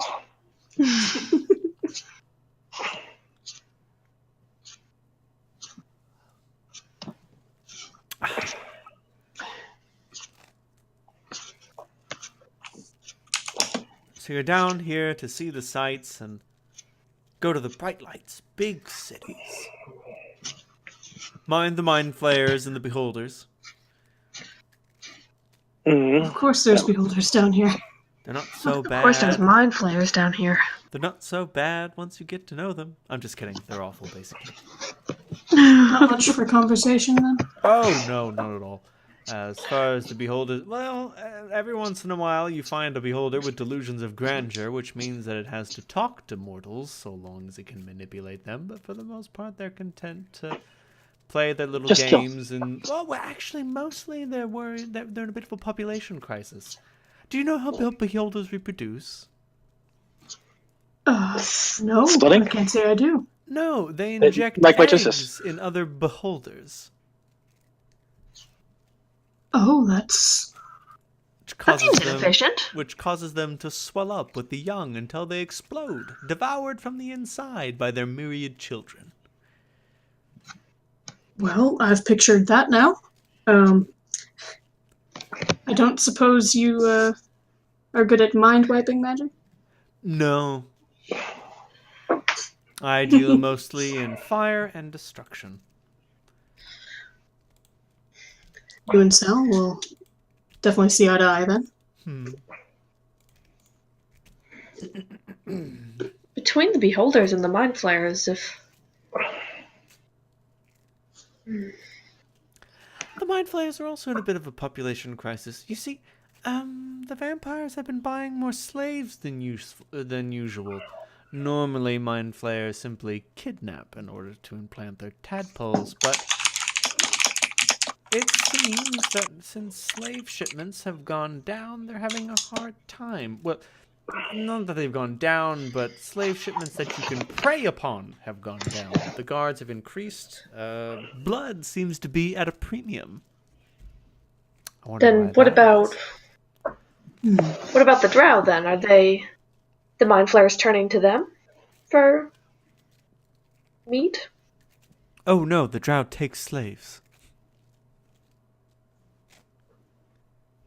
So the drow take the slaves and then the mind flayers Kidnap interrupt the caravans? Exactly. Ah, yes. It's a very delicate ecosystem down here. It seems like the vampires are disrupting the ecosystem in general, so they're making a power play throughout the whole Underdark. Well, they're playing nice with the drow, which is very unusual.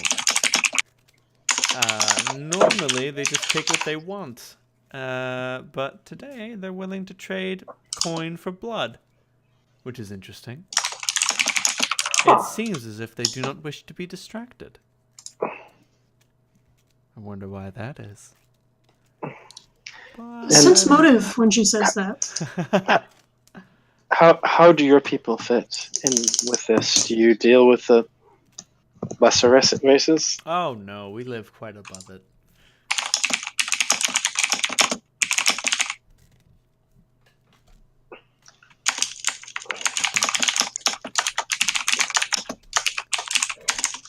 $0.17 motive. Was that a knowing? Wonder what they're doing? I'm sorry, you're dealing with a Myrna level liar here. I had to try it. You did have to try. Can I sense motive on her? We're way above that. Go for it.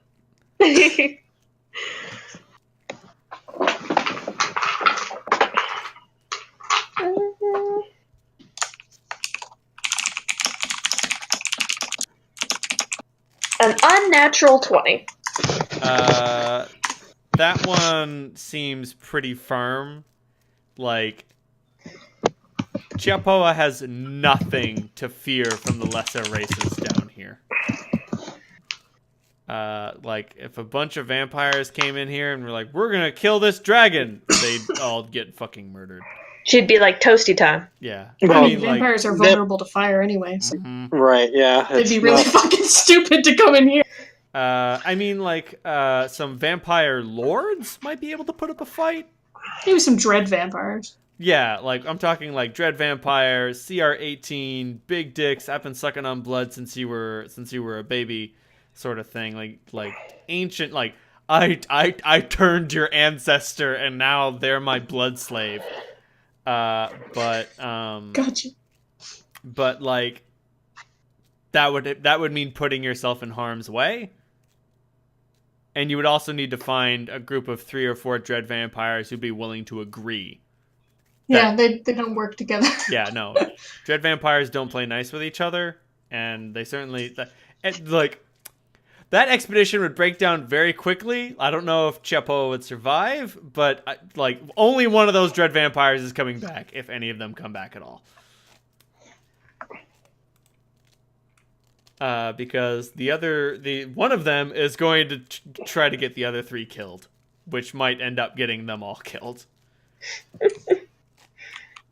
And, like, as far as the drow are concerned, they're best chance is collapsing the cavern, and just like, have you considered not? Like, have you considered not wasting your fucking time?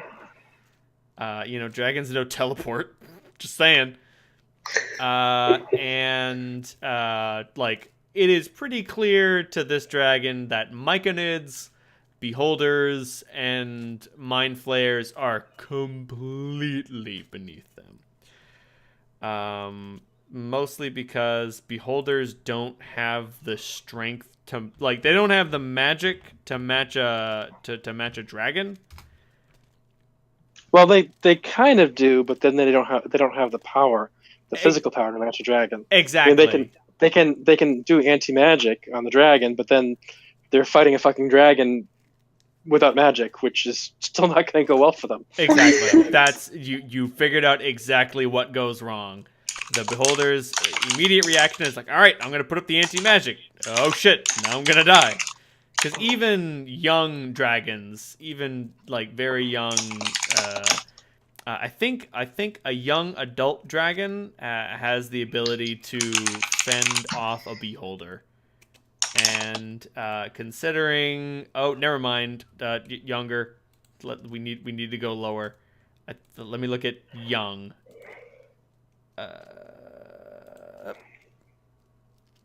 We need to go younger. Young. They could get lucky with like a disintegrator or a stone to flesh to stone spell. That's true. So it's not like necessarily completely. I mean, they have some save or suck abilities like paralysis, flesh to stone, disintegrate. Still, like, what do you have to gain? Not worth it. Yeah. And at the end of the day, two dragons could play a good game of handball with the beholder. Yep. And by Chiopoa's reasoning, these dragons generally tend to play nice. You're not hearing about any sort of like ancient draconic rivalries. Like, they're just playing their game down here, having a grand old time. If you really want some treasure on the quick, go kill some drow. They're individually much weaker. Much better returns. And, slaves are always valuable. Just throwing that out there. But yeah, so basically, once a dragon hits 20 years old, it's more than a fight for beholders. And mind flayers generally don't fuck with dragons because they can't use dragon physiology for anything. Chiopoa explains that like draconic physiology and biomass does not accumulate in elder brains, nor are they breeding grounds for tadpoles. So, I mean, mind flayers generally don't give a shit about dragons because dragons are useless. And everything I've heard is that dragons have famously strong wills, which. That being said, drow do occasionally prey on younger dragons to either control the population or between controlling the population and sort of like clearing caverns and land for additional territory. You'll lose 100 men killing a young dragon, and you'll get a horde worth that will make up for the men you lost. And as Chiopoa said, protect the egg, abandon the hatchling.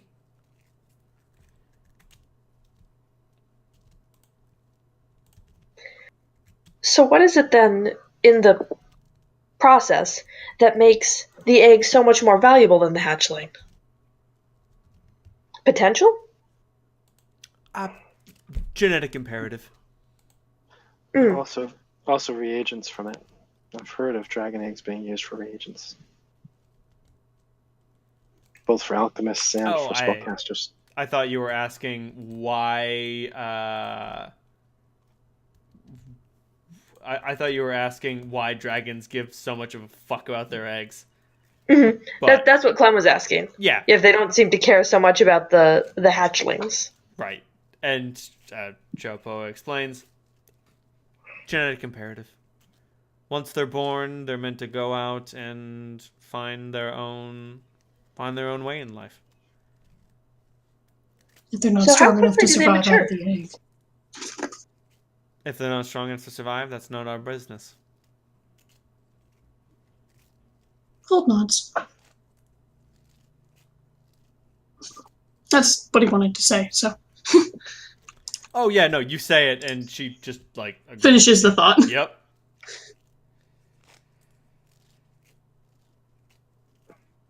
No wonder Gemma likes these.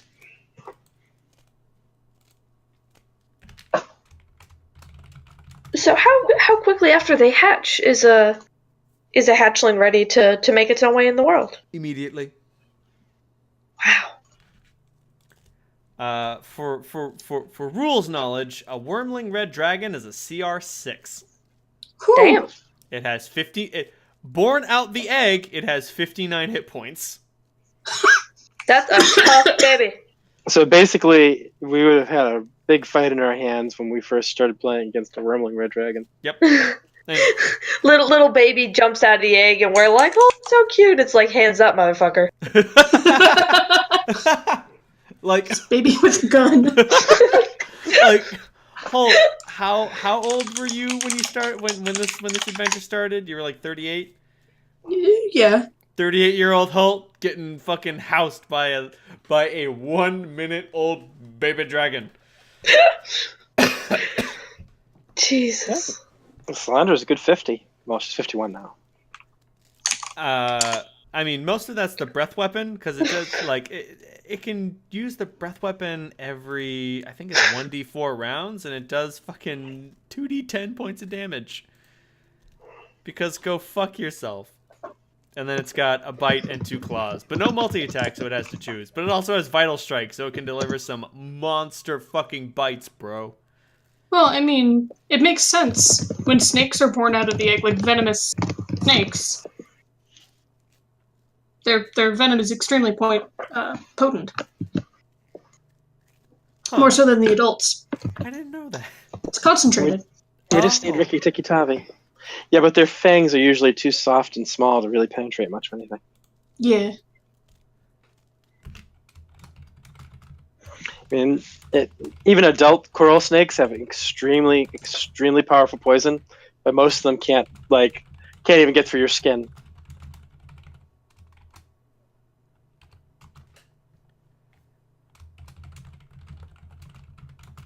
Excuse me while I call up Wizards of the Coast to discuss the possibility of humans having a natural armor class of 1.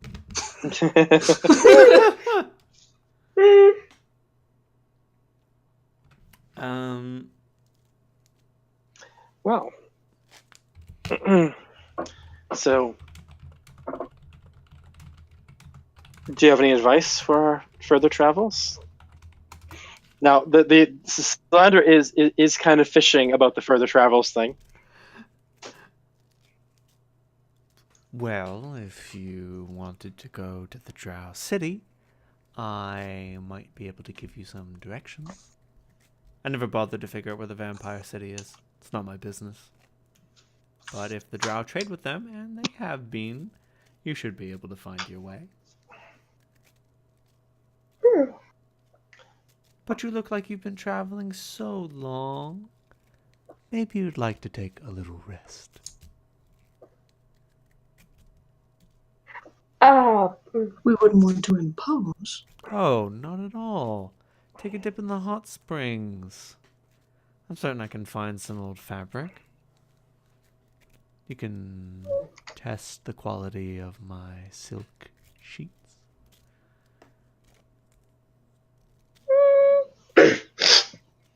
Oh, fuck. I think it would be rude to refuse. Really. Chopo looks to you, Solandra. They apparently seem to believe that you are the leader.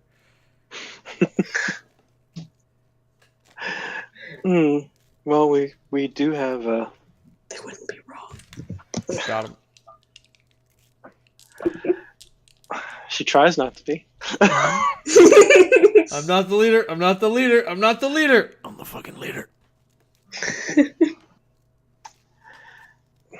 Well, your wall will be there for a time, so, and it would be rude not to take advantage of your hospitality so graciously offered.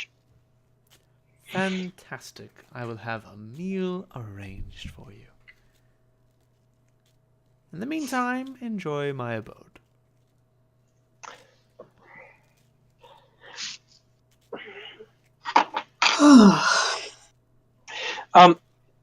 Do they have any tattoos? No.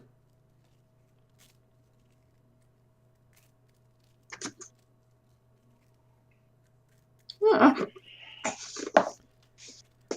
you gonna try what I think you're gonna try? Just thinking. I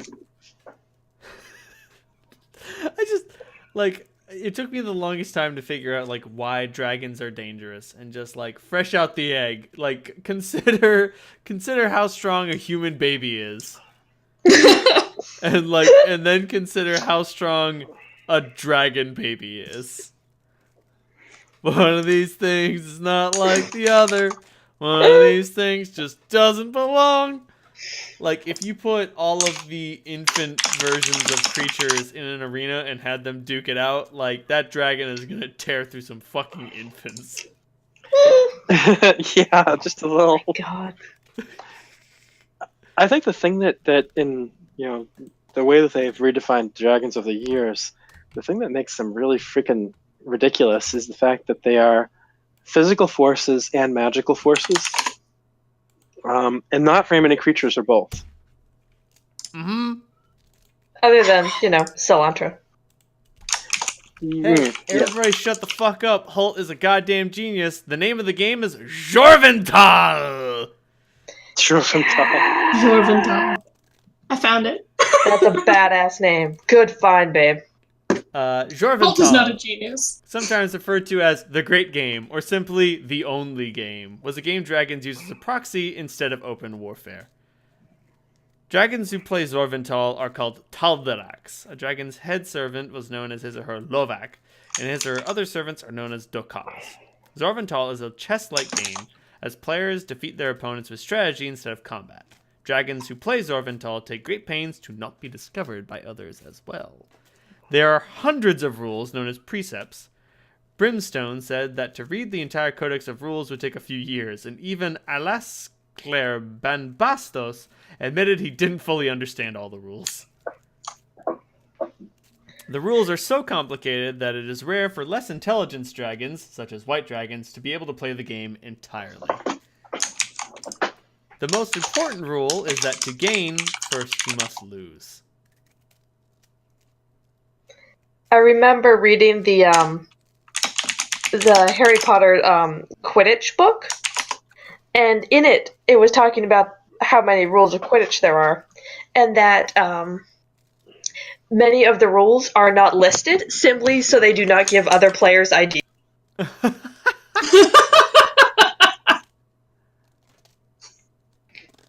But yeah, for the sake of simplicity, I have made Jorvental a little bit simpler, and it is a matter of stealing possessions more so than killing agents. I like this. Because there is very important. A dragon's wealth is not simply ornamental. Let me put it that way. One of my high school friends played a version of this game. So at her old school, there was this boy there, and his mom made him wear a reflective safety vest when he walked to school. So she was at the doctor's once, and the doctor accidentally spilled acid on her foot. And so while she was in a wheelchair recovering, her friends stole the traffic vest from the kid and gave it to her because they thought it would be funny. And then she was gently encouraging people to steal the traffic vest from her so that the game could continue. I miss Nodden. Yeah. I do message the two of them. Just to be clear, you guys know that we're in pretty freaking great danger, right? That's fine. That's what makes it fun. That's no problem. I knew you would say that, Holt. And he does kind of laugh to himself, and he sets down his backpack and... Solandra, when in our lives will we ever get this chance again? We won't. That's the reason why I'm agreeable, but she hasn't said that we can actually leave at any point, or they haven't said that we can leave at any point. That's true, but Oh, And so far they have been very polite. But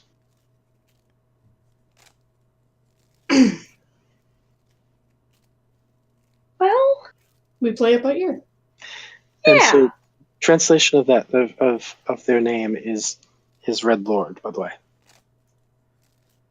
Oh. That makes sense.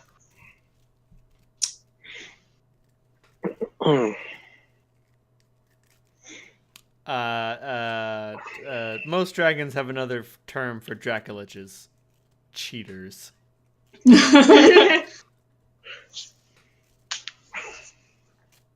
Because, like, dragons already live forever. Like, really? You have to put another protection between you? They have two phrases. They have two terms for Dracoliches. Cheaters and babies. Really? You put your soul in a phylactery so that if you die, you come back? You're that insecure? Fucking baby. Anyway, do you guys take a little dip in the hot springs? Yeah. Yeah, but I do let Holt test the temperature first. That's not a good metric. He has fire resist out the ass.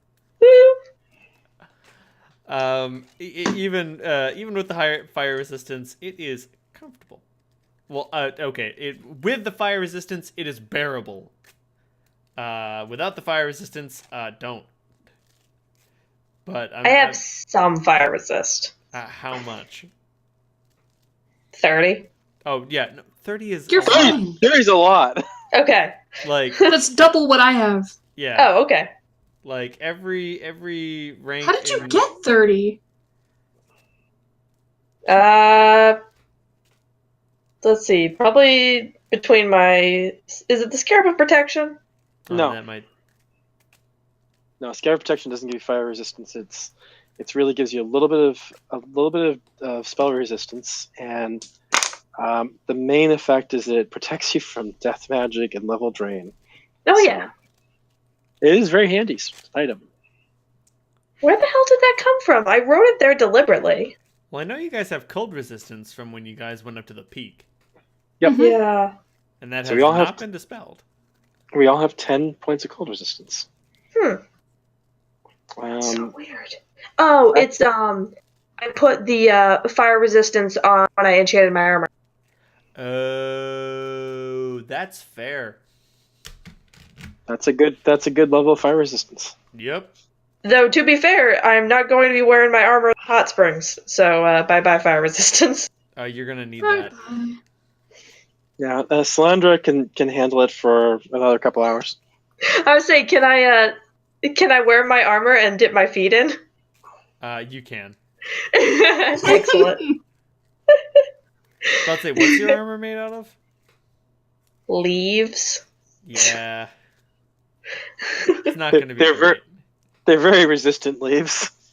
They're very green. They don't burn easy. I would say I accidentally steep my armor in the hot giant pot of tea. Yeah, that'd be hilarious. It's good for your skin. Well, I'm going to enjoy the hot spring. You guys start chilling out in the hot springs. Chiapoa comes up behind you, Clementine. I flip my head back and go, oh, hello. You look a little uncomfortable. Would you like a massage, perhaps? Hulk gives her an encouraging nod. Yeah, okay. Fantastic. So she lets your armor down your shoulders a little bit and starts getting to work. and it feels great. It's nice. Meanwhile, I'm gonna send you some private messages.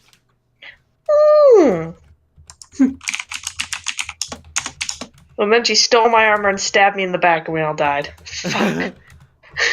Betrayed by my horniness once again. Oh no! Yeah, the whole idea of getting out of the armor and, well, getting out of your cloak of resistance. Right? It's such a fucking cliche. It's such an easy move. Got him!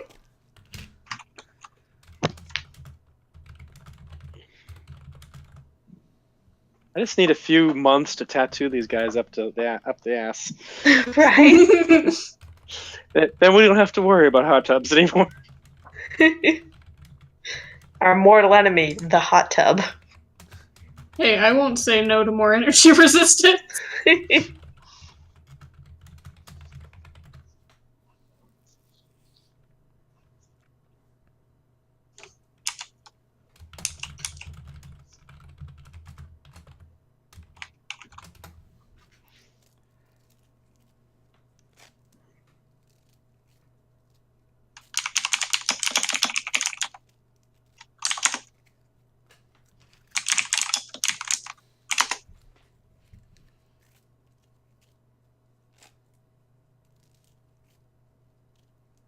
Is this like message and I can respond, or? Yes. Very much like Alexander, they have opened a channel. Cool.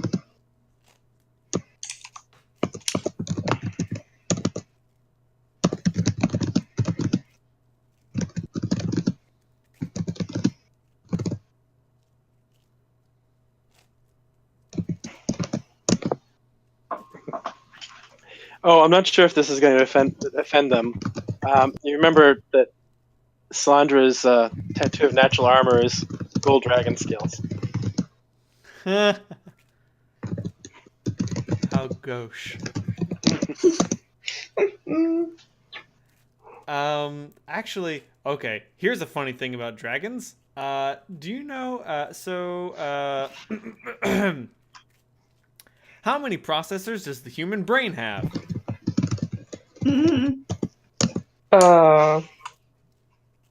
No idea. Billions of neurons. It has billions of neurons, but how many things can it? How many things can you consciously think at once? Exactly one. That is true. Dragons can consciously think of 2 things. Oh dear. They have 2 processors. And I know that doesn't seem like much, but you have to understand.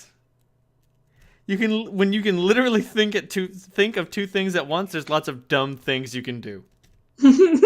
For instance, all I'm thinking of is that bit in Watchmen when he's fucking that chick and then he's working in the other room and she's like, "For real?" Yep, it's like that. He was effectively gangbanging her by himself too. So that was the other. Which, like, hot. It only had focusing goals. on it, so. But like, if you ever wondered why people are afraid of dragons in Shadowrun, for instance, that's the big thing. Like, a lot of dragon alarmists in Shadowrun are like, we are not on their level. We cannot let them take control. And like, from an objective perspective, seriously, you are not on their level. They can think twice, even if they're not as smart as you. The fact that they can think twice as much, twice as fast, puts them at a genetic advantage. So just don't piss them off. Just don't. Have you considered Just not? be their friend. And I bring that up because as Chapoa is conversing with Clementine, they will be conversing with the other 2 of you. Because I thought, oh man, it's going to be hard for them to carry on 2 conversations. And I remembered, dragon! That's not difficult at all. That's literally no problem. That's Friday. Hey, if Ronald can carry on 3 conversations, the dragon can carry on 3. Of course. I wish I was so coordinated. Like, if a dragon had two mouths, they would be able to speak different words out of each side. Talk about patting your head and rubbing your tummy. Oh yeah, no, that's I not a can't trick do for that. I can, but only for a second. Isn't speaking out of both sides of your mouth considered to be a synonym for lying really well? Mm-hmm. I am not. I assure you, I am not choosing my metaphors carefully at all. Anyway, they inquire simply, "How are you enjoying the springs?" It's wonderful. Now that we're not being blown down a cavern hallway. Is she addressing both Holt and I, or just Yes. Holt? It's a bit warmer than we could normally tolerate, but it's quite pleasant right now.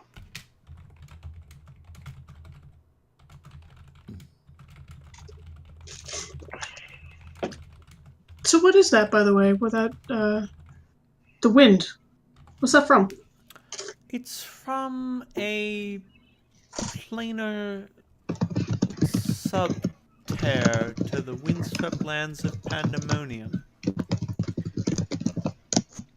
Oh, I'm not even going to pretend like I really know what that is. Plane of Madness. Ah, A series of windswept tunnels, movement with no beginning nor end. Just screaming winds.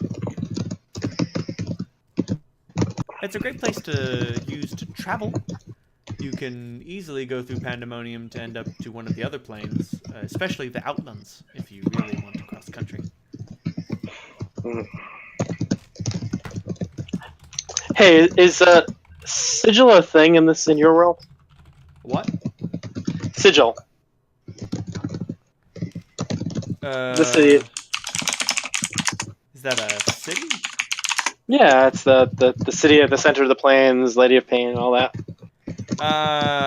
No. Just curious. That sounds like some cosmological bullshit I don't want to deal with. Yeah, it's Planescape. Sorry, no. Maybe it'll show up someday. Like, Despater's Iron Tower totally exists. Other landmarks, not so much. Of course, the Outland Spire definitely exists. Gotta have that. Every plane's got an Outlands. Every Outlands has a spire. Where else are gods gonna fistfight?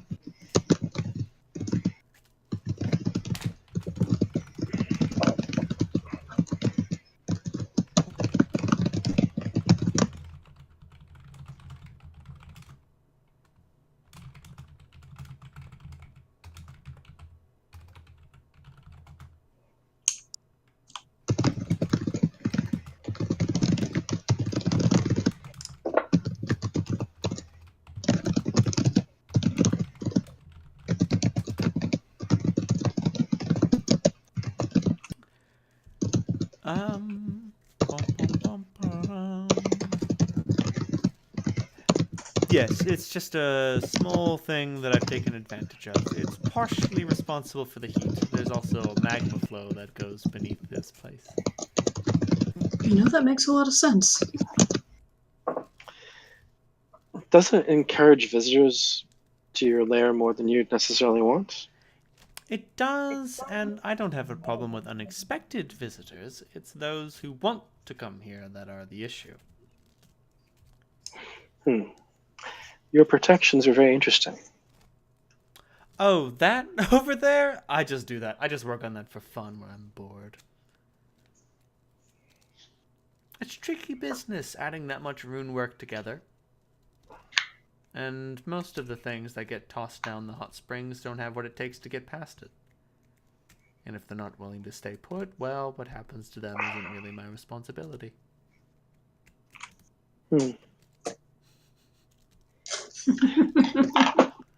Solandra, you suddenly imagine all of the things that, like, got okay, first you're thinking of all the things that had their skulls splattered on the fucking rocks on the way down. Then you think of everything that burned up in the hot springs. And then you think of everything that crawled their way out and didn't notice the runic circle or weren't paying attention to it or didn't know what it did and got fucking destroyed. Yep. And this bitch is like, I don't give a fuck about any of that.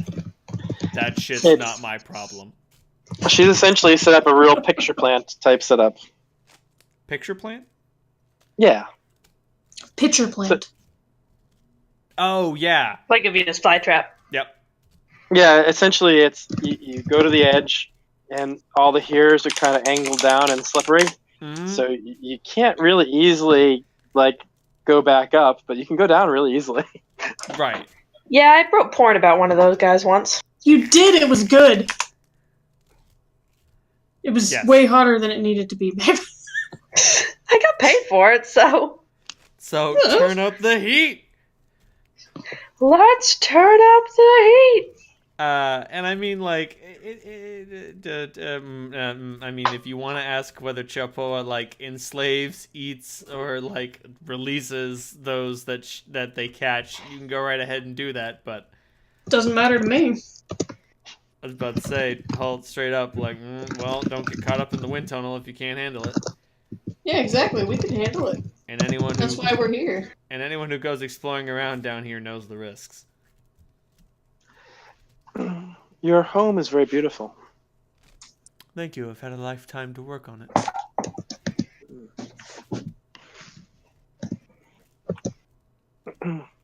I'd always heard that your folk were lovers of beautiful things. We are. Yes, we are. Although those of Bahamut's brood like to think they're above this sort of thing, they're not.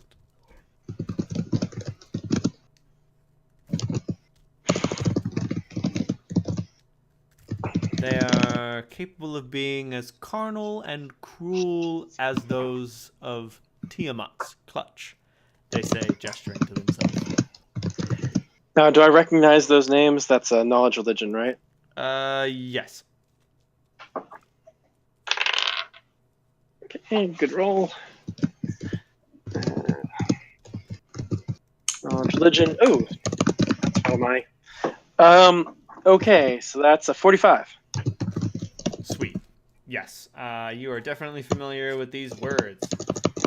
Mostly from indirect sources. There are, But I know that Bahamut is a platinum dragon, good guy, generally speaking, and Tiamat's like multicolored and pretty nasty. It's not that simple. I mean, that is generally what you hear, but with your incredibly high religious score, you understand that it's a bit more nuanced than that. Bahamut definitely leans hard toward law, but not as much towards good as you might think. What does Bahamut like to call it? Bahamut likes to call it benevolent tyranny. It's not bad if I make the world a better place. That doesn't sound too bad. One of those. On the flip side, Tiamat leans hard towards chaos, but not as much toward evil as you would expect. That being said, her flippant nature can lead to a whole lot of, quote-unquote, unintended death. Like, That's not a problem. Like, if she saw, like, a person dying of thirst at the edge of a well, if she felt like it, she would draw water from the well and give them the water. But by no means would she feel obligated to do so. It would literally be a matter of, does the grateful look on this person's face, will it make me feel good? If I'm not in the mood for that, I will let this thing die. And even more so, if I want to watch this thing die, I will stop other things from drawing the water from it. She's often not as inordinately cruel as the simple tales make her out to sound. But, like, she can still be super fucked up. On the same side, everyone's like, yeah, Bahamut's a good guy. He does good things. He fights that Tiamat bitch. But like, fascism, he's a-okay with like just like complete authoritarian. But you have to do it right. You have to do it good. You know, you can't. You know, you can't like, you can't kill someone because you don't like them, but you could kill someone if they were a threat to the state. You see, this is where neutrality is beautiful. Like, Because you get to make the call. I get to make the rules. But yeah, so like anything that threatens the established law and order, you should feel no compunction about destroying it or getting rid of it. And that can have a lot of incredibly dangerous interpretations. Yep, it's not Solandra's favorite thing, certainly. No. Like, for instance, rat folk spread more disease. Time to kill all rat folk. Oh man, you took the words out of my mouth. Yeah, so just like, oh well, looks like we'll have to get rid of them. Oh well, I mean, and then if you just keep pulling on that thread, we have to get rid of them turns into, well, they keep coming back, so we're gonna have to kill the ones that come in. And then that turns into, well, they keep coming in even though we kill the ones that come in. Fuck it, let's just kill them all. They just breed so quickly. They just breed so fast? Oh, I understand this. Yeah, so like, Bahamut, not necessarily a good guy. Tiamat, not necessarily an evil creature.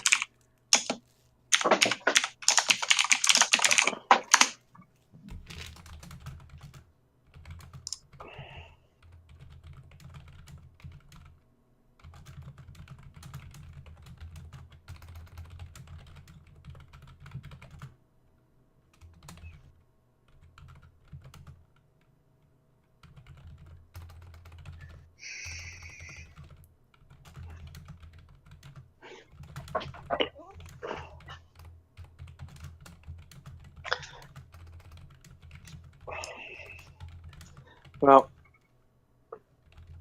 I wear my horde on my skin. Ah, yes, a disciple of the tattooed maiden, eh? I'm a big believer in deities. They're just powerful creatures. That's true. I've had a worshiper or two in my day. Quite frankly, as far as I'm concerned, they're more trouble than they're worth. Well, when you're ingesting faith, well, I guess you are what you eat, right? I like the way you think. Faith. Harvesting, it's easy. But sometimes the fields can go fallow. What people believe in you becomes what you are. And that would kind of suck. That is the downfall. Too many deities. You need to keep your scripture in order, or a few heretics will literally destroy you. But that being said, I do admire what Kira stands for, so.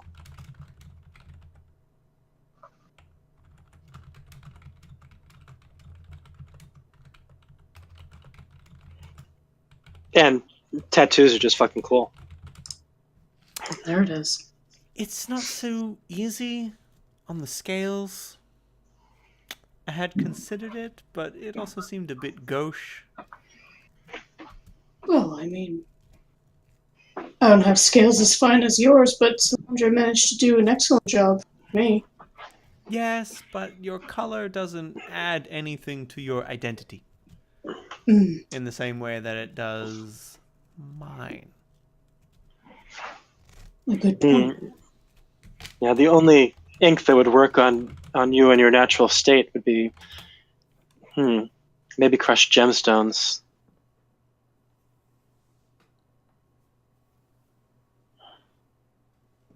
And even so, I don't even know what I would want to adorn myself with. I simply cannot think of a way to improve myself. Well, an extra-dimensional location where you could store your nearest and dearest items. Have them always against your skin. That sounds terribly useful for you.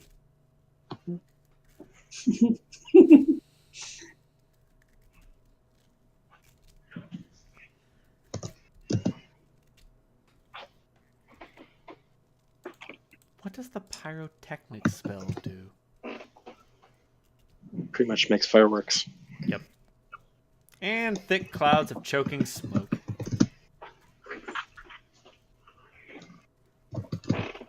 Like, for instance, true seeing... Which is also what fireworks does. Right. For instance, true seeing would not help you see through smoke. Mundane smoke. You would see through magical smoke. But if someone literally throws a smoke bomb in your face, like, well, fuck. I am seeing truly all this fucking smoke. And if someone burns your eyes out with a flare, that's also not going to work too well. Yep. Like, no dice.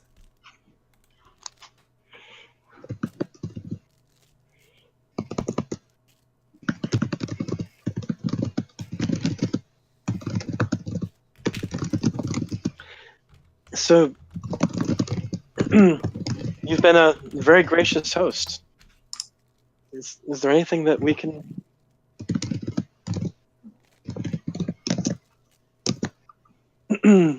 do to be of aid to you? Perhaps. News from the surface is always in high demand.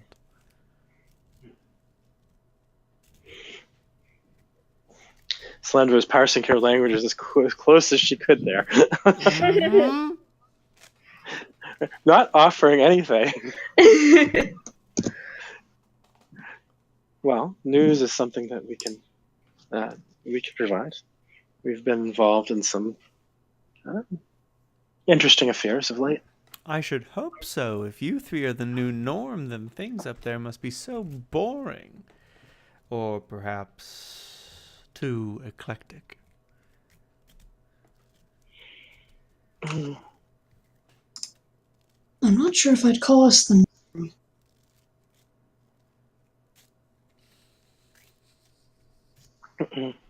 Oh my god.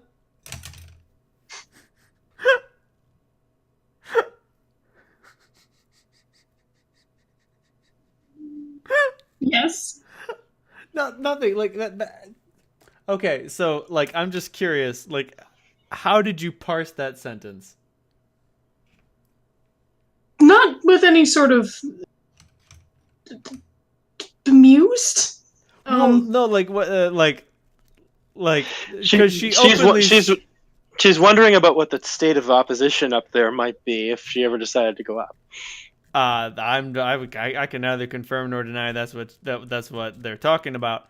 But so like they say, I don't imagine you all are the new norm, or otherwise things are going to be crazy up there because there'd be too many powerful adventurers. Meanwhile, Holt immediately follows it up by saying, "I wouldn't say we're the norm." Like I feel like, because I'm just thinking, yeah, that's exactly what she just said. But I know that's what Holt would say, because there are a lot of big words in there, and he's just like, yeah, I know what I'm talking about. I just thought it was too fucking funny. It is funny. He meant that to low-key brag that we are exceptional. Right. She got that. Okay. Yeah, Cool. they got that. I mean, in terms of the getting through the first barrier, told her and told them. Sorry, jeez. Like she them is totally acceptable. Okay. But him is right out. Get out. I'm also pretty sure that they assess the quality of our arms and armor very quickly. Oh, certainly. That appraise score must be through the roof. I bet it is, and so I suspect they have a pretty good idea that we're not your typical folks. Plus 38. Damn. That's higher than any of Solandra's bonuses. Well, I mean, Solandra isn't 1,400 years old. Yeah. That being said, they only get a plus 14 on fly and a plus 14 on stealth. Well, in dragon form. Naturally. A plus 14 on That's pretty stealth and high dragon. for how big it That's is. insane. Just like, oh yeah, I'm a colossal creature. You know, I weigh like I can't even find like its weight, but just like, yeah, you know, I'm fucking huge. Plus 14. You ever wonder how that dragon is hiding in that shadows? That's how. It's not a lot. You notice it before you're in range of the breath weapon, but like, oh, maybe if you're running toward it, you'll get caught. You know what I mean? Anyway.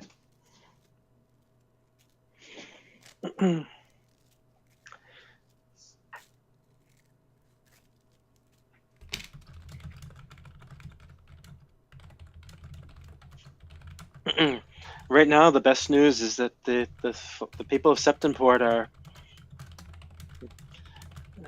more united and at peace than they have been for many years. Oh.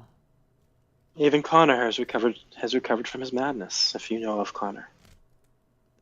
Vaguely. There was a vagrant who came down here a few hundred years ago. Terribly lost. Running, fleeing, screaming into the night. Yes, Connor is a adamantine golem who rules District 6. Yeah, Connor was what he was running from. I guess he did escape, in a way. He kept me company for a few nights, and then I sent him on his way.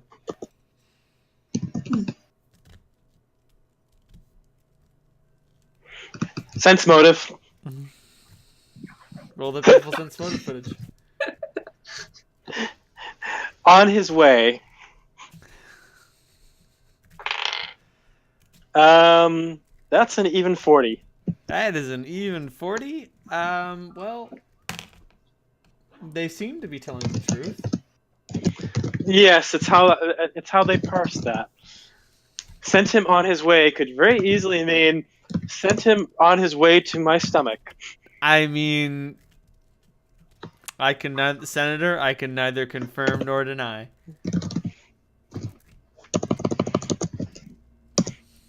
I trust this bitch around as far as I can throw her in dragon form. And you. Exactly. But yeah, my assessments, my assessments of Bahamut and Tiamat should go on to reveal that metallic dragons aren't always good. Chromatic dragons aren't always evil. Just to make things a little muddier. I know. I figured that out. Just your general rule of thumb is that stuff that's evil in D&D, generally speaking, you can't rely on it being evil. That being said, I mean, you know, ogres are generally evil for a reason, because when you have 6 intelligence and you want something, you fucking take it. And that's not okay, America. If you think of ogres as being like 3-year-olds with like, you know, 19 strengths, that's pretty close. That's kind of definitionally evil. Yep, 3-year-olds are evil. They may like things, they may like people, they may be nice at times, but yeah, most of the time, if you give them enough power, well, you know what happens to ants, right? Mm.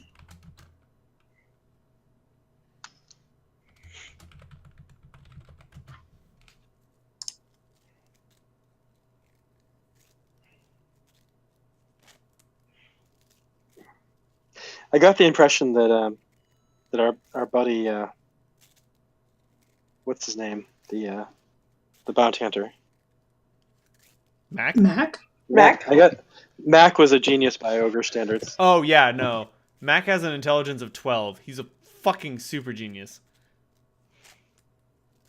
Like, consider, like, him at an intelligence of 12 is like a human equivalent 16.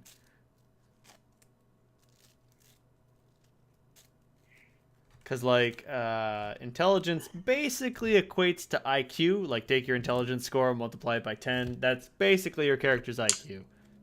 Basically. With variations, of course. Yeah, one of the Shadowrun novels I read was about a guy who turned into a troll, which I guess usually involves, like, a lot of intelligence loss. Yep. But he started off with, like, a 180, 190 IQ, roughly. So he was a really smart troll. But yeah, so like an ogre's average intelligence is 6, which means they're dumb as fuck. They're so fucking stupid. But I generally run ogres as a little bit more intelligent, sort of, because they have a wisdom score generally floating around 10, so they're not like totally They're not stupid. clueless. Right, they're not clueless. They're just like a lot of things that really just sort of escape them, you know? There are a lot of subjects and topics that are beyond their grasp. Oh, I know. One of the main characters from Critical Role Season 1 was Grog, the barbarian I love them. with the 6 intelligence. Yeah. And there was a moment once where he got polymorphed into a giant eagle, and the line was, well, when you get polymorphed, you take on the mental attributes of what you get polymorphed into. So you've got an 8 intelligence now.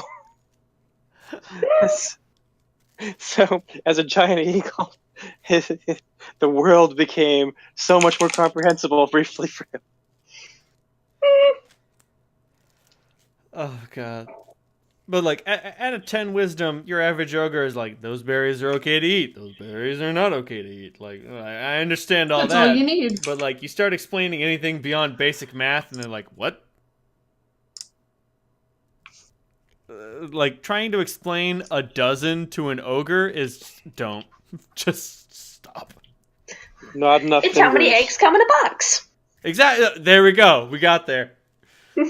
That is the most you will get as like that's the most you'll be able to explain to an ogre. Like they don't actually know that it's 12, but they know that's how many donuts coming up and it's coming in a box. We got that. We got there. You know, anything beyond basic mathematical concepts goes right out the window. And you know, often ogres have a hard time sort of like with vocabulary. Yes. Simple words only. For instance, let me look up trolls.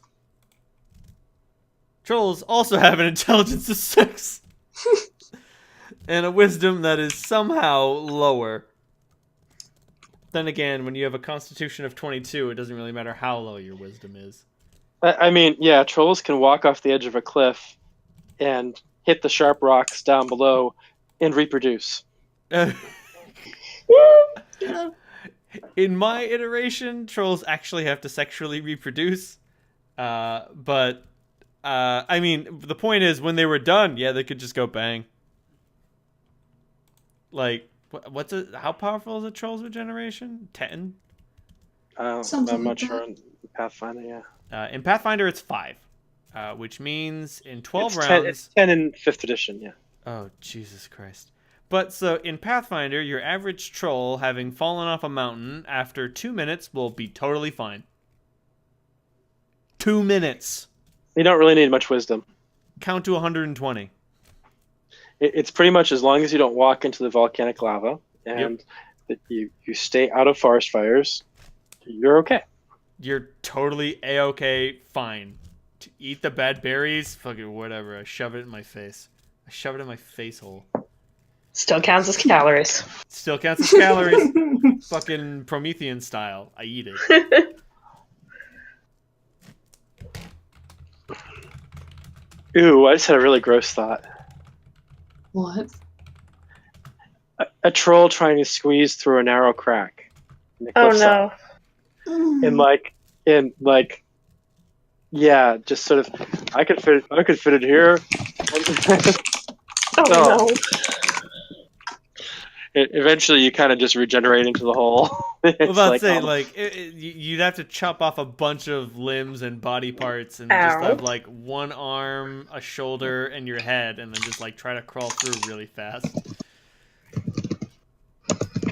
Yeah, no thanks. I'll pass on that one, Chief. The way I consider troll regeneration, so the head regenerates, or the body. Like, priority goes to the head, but if like a bigger chunk is torn off the body, it'll grow its head back. And I mean, like, decapitating a troll will incapacitate it for a little while. Just kill it with fire. It's like the movie The Thing. The head just sort of grows little Little teeth. spider legs and runs away.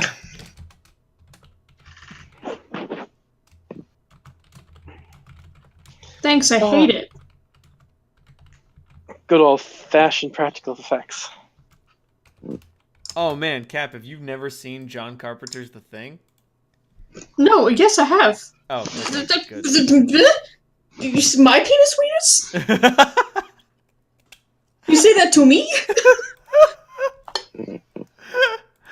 I know. I'm sorry. I feel so dumb. Who's got the low intelligence score now? Oh damn! Of course, I've seen the thing. It's really good. It's super good. Oh man, sorry. That who has the low intelligence score now reminded me of one of my favorite magic cards of all time. I think it's just called like Wildlands Trapper, and it's a 1/2 like human warrior, and it's this woman with like Wolverine claws and not a lot of clothing, and you can pay 1 white mana, tap her, and tap target creature, and the flavored text reads, "I'm up here and you're down there. Now who's the lower life form?" Man, you ever trip up a dragon? You ever been a fucking 1/2 for 2 that trips up a fucking Shivan dragon? Feels good, man. Feels fucking good. Well, speaking of dragons, we still have. Yeah, we're still in the depths of. I think we're being evasive. A little bit. It's okay. They were too. No, I meant in terms of it's like as players, like what the fuck do we do? Why are we being so polite? Oh boy. I mean, you're being so polite because this thing could probably kill you. Yeah. Like if this comes to blows. Well, if this comes to blows while we're still undressed, then you lose. But if this comes to blows, like full power versus full power, I don't know who will win. We don't have to find out. That's true. What if we could talk to the monsters? Well, you're doing it right now. Anyway, so you said, oh yeah, there's a great piece up there. And right, she was amused and said, oh, interesting. Right, and you mentioned Connor, and then they brought up the escapee. Mm-hmm. And said that they had sent it on his way. Excuse me. Now, of course, I mean, you know of how the World Bazaar has evolved over the years since you went underground. Oh, yes. Vaguely, Marduk City was built over. The cats are living in it now. You'd be surprised how much news I get from them. I was one of the ones instrumental in Deuteronomy's creation. Well, Deuteronomy continues to be grateful. Yes, I hear he's trying to extend his lifespan via animus loci. The Holt looks, he has no idea what that is. So I haven't heard anything to this effect, but I know what an animus loci is. So essentially, she's saying that he's tied his life to Marduk City. Yes. That is exactly what Chapo is saying. That is very possible from what we've seen. There's certainly power in the city still.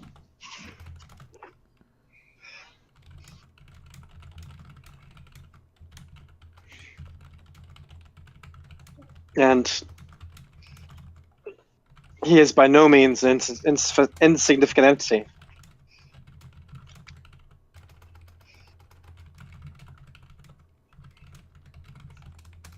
And now he's built himself a delightful gilded cage.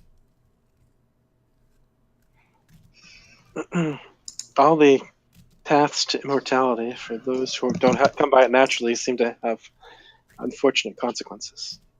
Terribly. That is not to say that I blame him. We created him to be very ambitious. Well, then you created him well. He has grown to be a power.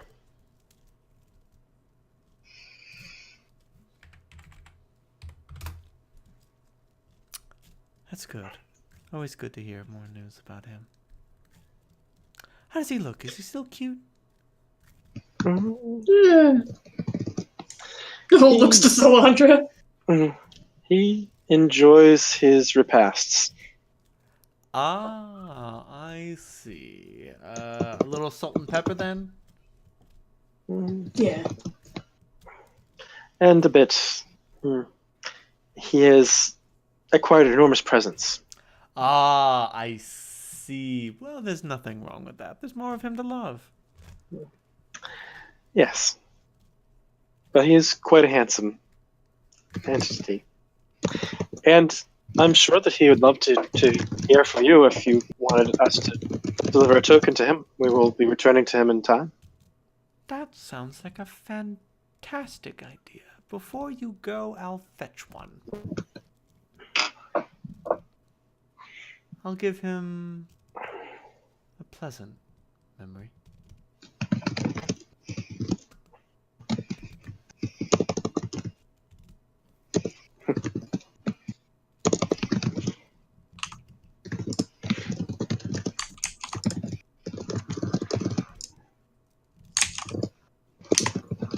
Oh my goodness gracious. Sorry, I can't help but wax nostalgic. Oh, please do. I remember when we came down here. We Ouch. all set our hordes into our little lairs and got to work on the Little Deuteronomy project. Oh, gracious. The bravest little cat you had ever seen wandered down here, fighting rats twice his size. We were all so impressed by his natural grace and almost lazy demeanor. And we thought, this thing deserves to be a dragon.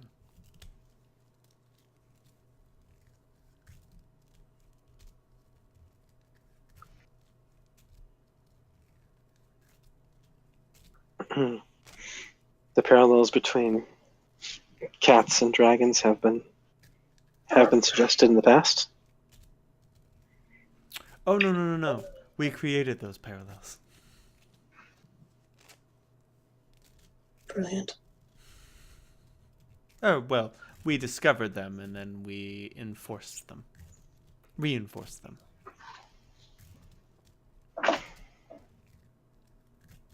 Consider how they bask in the light. Consider how they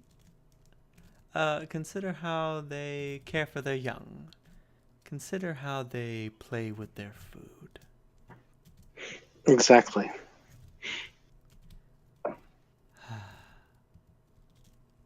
Anyway, but that was a long time ago. Back when we were all so close together and we weren't so busy all the time.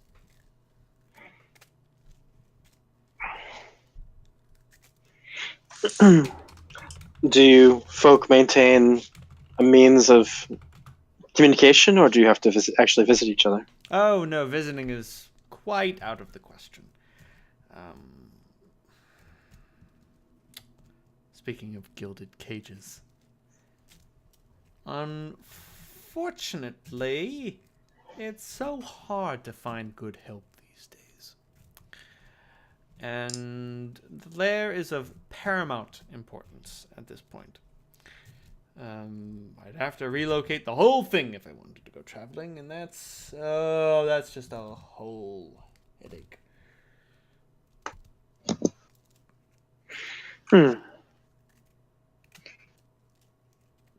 Not undoable, but more inconvenient. trouble than exactly more trouble than it's worth. At your level of majory, you could most likely create your own demi-plane. It's not that simple. With my level of raw power, I could create a demi-plane. But unfortunately, a dragon's magical means are limited.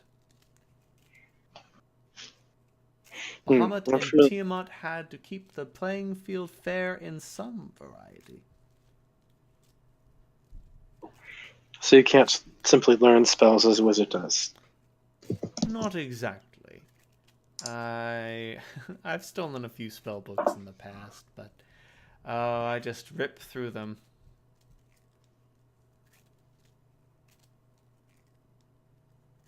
It's been so long since I cast a wish.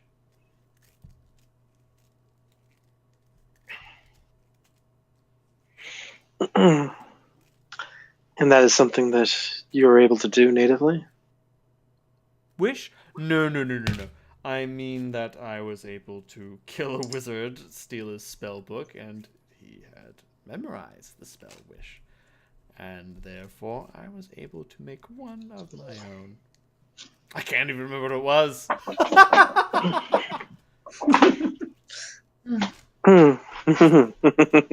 That's not even important then. Sandra, make a sense motive roll.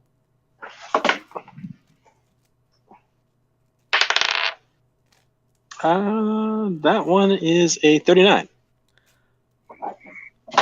When Chapo mentioned forgetting something, they seemed genuinely nervous.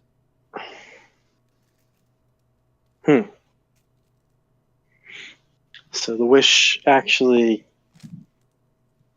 changed their minds. Whatever they wished for, they can't remember it. Oh, no, not necessarily that. And it was only... Yeah, that's not necessarily what I'm going for, but... she may be getting old. No, there are parts of dragon physiology that you don't understand. But you know now that they have concerns about their memory.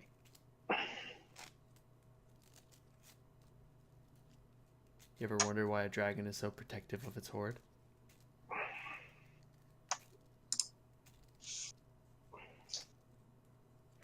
Because it's their memory palace. Essentially an externalized memory palace. I ain't saying shit. Everything's connected to a memory. I'm not saying that that's how it works. And a dragon would never tell you. So if something was taken from a dragon's horde, it may cascade into removing those memories. Exactly.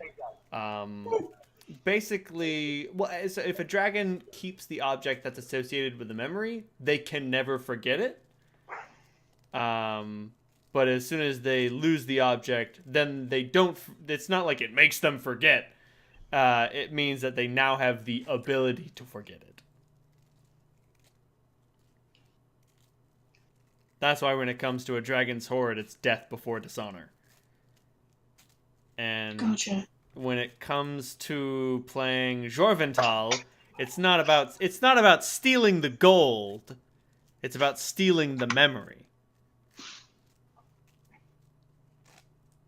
So a little clay statue of a frog might actually be much more significant than a giant opal.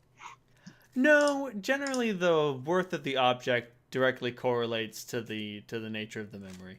Dragons are definitely vain like that. True.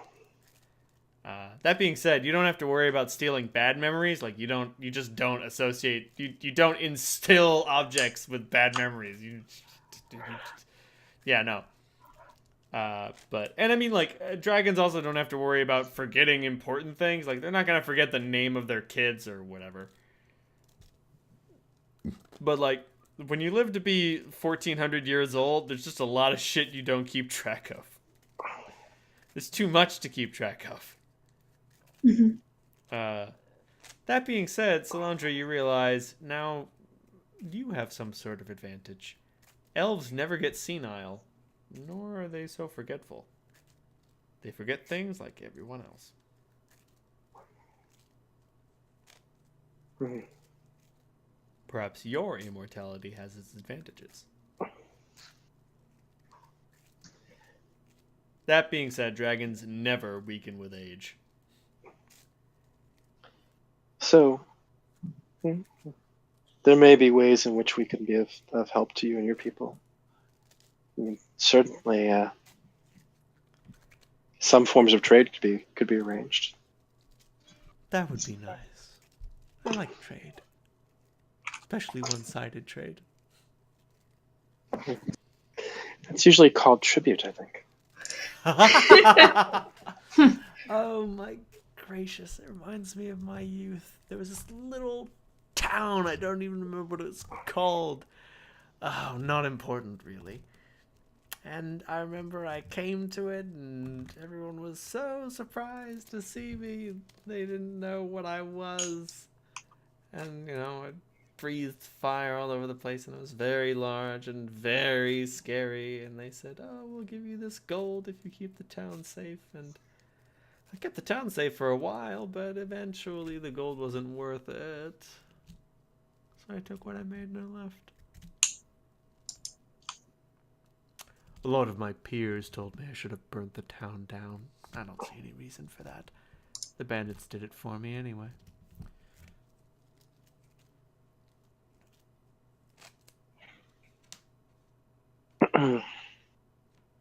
The way she tells the tale, it's pretty clear. It's not like I hired the bandits to burn the town down. It's like they had grown so reliant on the dragon's protection. They didn't have walls in their town. They didn't have guards. They didn't know how to protect themselves. And then as she grew old and she wanted more, she pieced the fuck out. That's what happens. Just the way. How long have you been down here in this lair? Oh. Long time. 500 years? A little less. 400 and then some. There weren't many of us back then. Populations had been depleted after the war. It takes a long time for dragons to grow. And, well, the creator can be persuasive. Yes. Whether you know he's asking you to do something or not. Exactly. Every dragon likes to pretend like they're top of the food chain, but when you reach my age, you learn that there's no reason to lie, and that it's okay to admit the truth. There's no shame in admitting defeat to a superior opponent. And it's hard to get much more superior than that thing.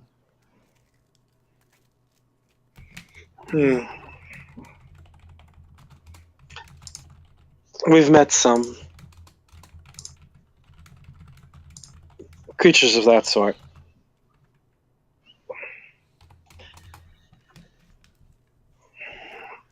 Oh? What do you mean exactly?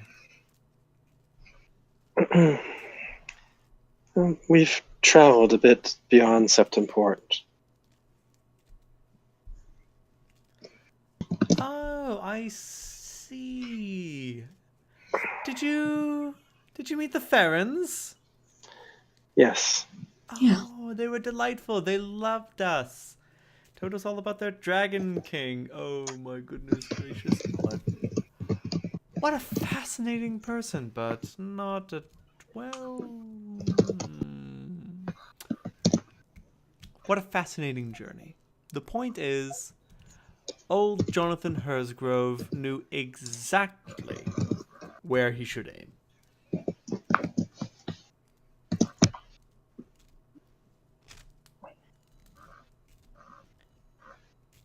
He Indeed. knew what power really was. And when Dragonkind came to him, knocked upon his door, he answered. I hear it was Carwin's daughter who was able to give him the boost. Oh, Carwin. Such a nuisance. Let it be known that we're glad he is where he is. Trapped inside Altair's beautiful blue world.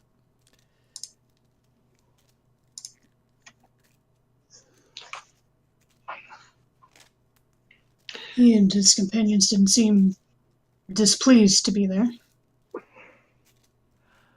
Oh, do you mean Antialma, Cutter, and Mo? Yes. They're not his cohorts. They're all him.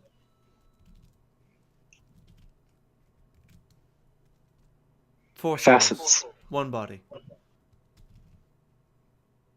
His idea. Huh. Stupid, really. But no one would ever accuse Jonathan Hurstgrove of being sane. Anyway, point is, what was a demi-dragon, not a were-dragon, not a half-dragon, not dragon-kin, demi-dragon, very different. Transubstantiated to full dragon before they reinstituted the planar locks. Good for him.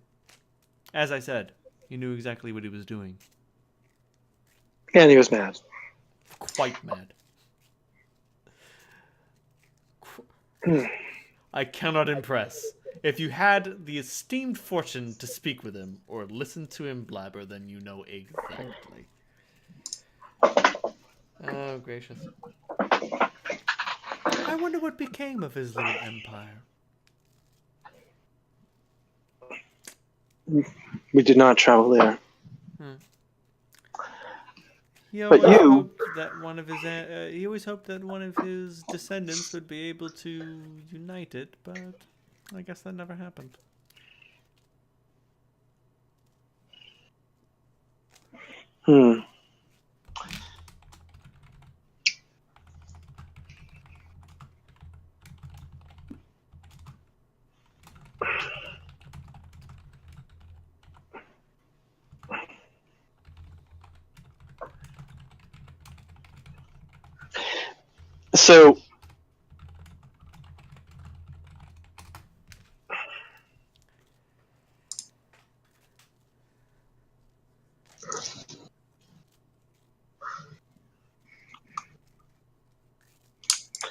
So, what do you actually know, and what do you guess Concerning? concerning what goes on the surface? Oh, gracious. Everything that I know is ancient history. Everything that I guess is terribly droll. There was supposed to be a signal that we were supposed to get when the creator was ready for us to return to the surface, but it never came. I feel as if perhaps he kept us down here on purpose, as to ensure that we do not interfere. Dragons, we're shakers and movers, as you can imagine. A little too large and clumsy for him, perhaps, and I respect that. Well, it's possible that his plans are coming to culmination. So, Oh, really? That's good. Presumably when he's done doing whatever he's doing, this godforsaken mountain will be able to go back home. and where is home exactly? The surface.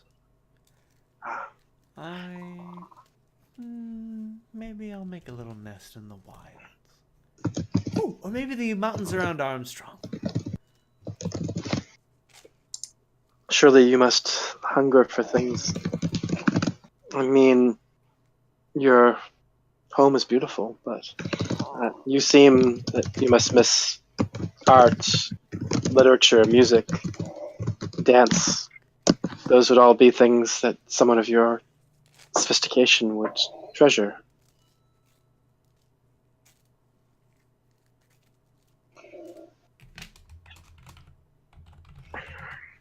So, by the way, just for the record, Salandra is very carefully channeling channeling Kira fucking hard.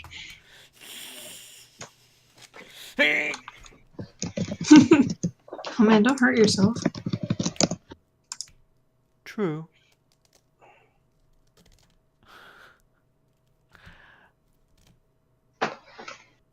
Those of Bahamut's would like to pretend that they don't experience our carnal attractions. But they're just putting on airs. What can we say? If we were up there, there'd be a whole lot more magic, if you know what I mean. I suspect I do. Oh, gracious. I don't suppose you've ever seen a half-dragon, have you? Not half, no. And I wonder how the kobolds are doing. Seen plenty of those. Well, that's good.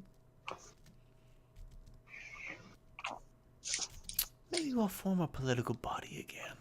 Nah, no, too much effort. Still.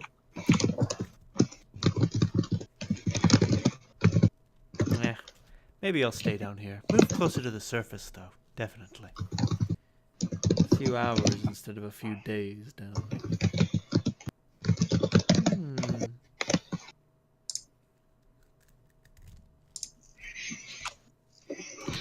I would like that.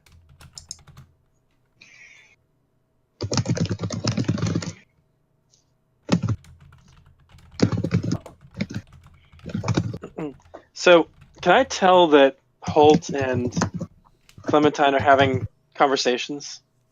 Oh, Holt's not. Cap's taking notes. Oh, okay. Yes. It is clearly obvious that Holt is spellbound, not by spell, but not by a literal spell, but by like the sheer effort of conversation. And meanwhile, Clementine is like melting into Chiapoa during their massage. Whether she's actually ensorcelled or just like experiencing some telekinetic masseusery is unknown. So is Clementine naked as well? No. I would say she's actually still like half in her arm. Yeah. Like it just kind of pushed down from her shoulders a little bit. Exactly. She is shockingly clothed. That is the way to phrase it.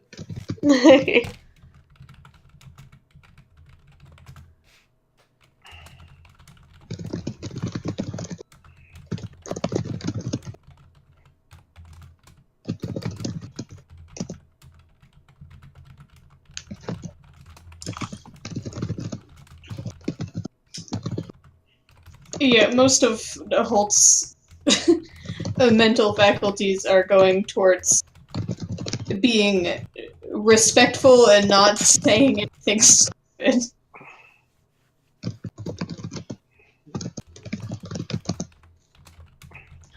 I figured he was going through baseball statistics. When does he ever put that much effort into anything? That's true. That's a bold-faced lie.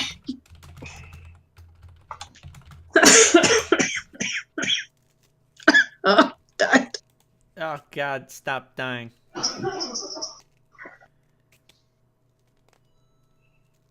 Troll Elder Matron. Mysterious and learned, the Elder Matron examines all troll younglings for the potential to learn magic. Bless you? I'm sorry, I saw an image that surprised me. so much. That was me trying to keep out from screaming in uncontrollable laughter. That was me barely squeaking by on a will save. Nice boy. I put it. At least you weren't drinking something when that happened. Because then you would have had a lot of liquid in your nostrils.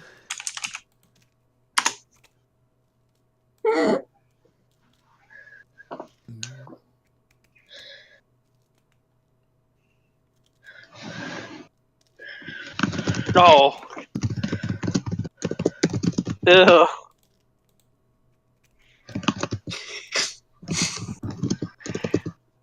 So is that supposed to be a giant gummy worm, or? Yep. Okay, just want to make sure.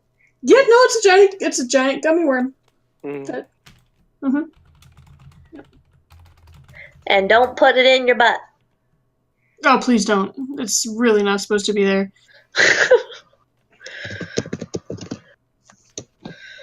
I know my tone denotes experience, but I am not that stupid.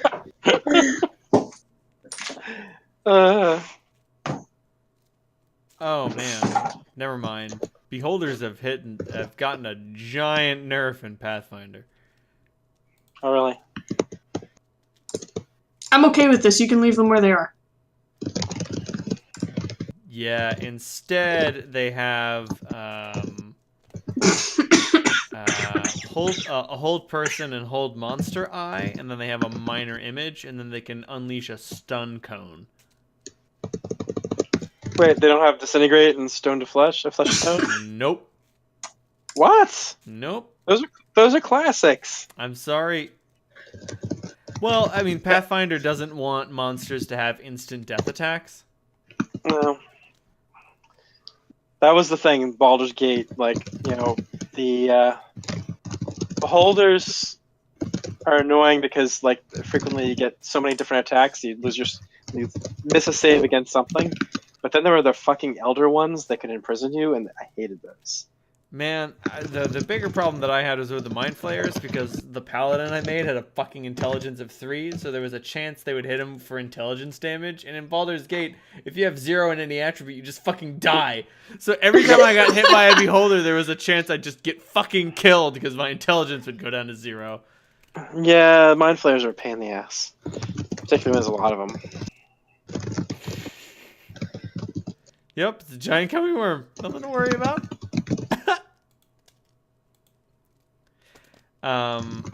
That being said, like, the stun cone is like, it's a pretty big save, and it's stunned for 2d4 rounds, which means that can just fucking kill you.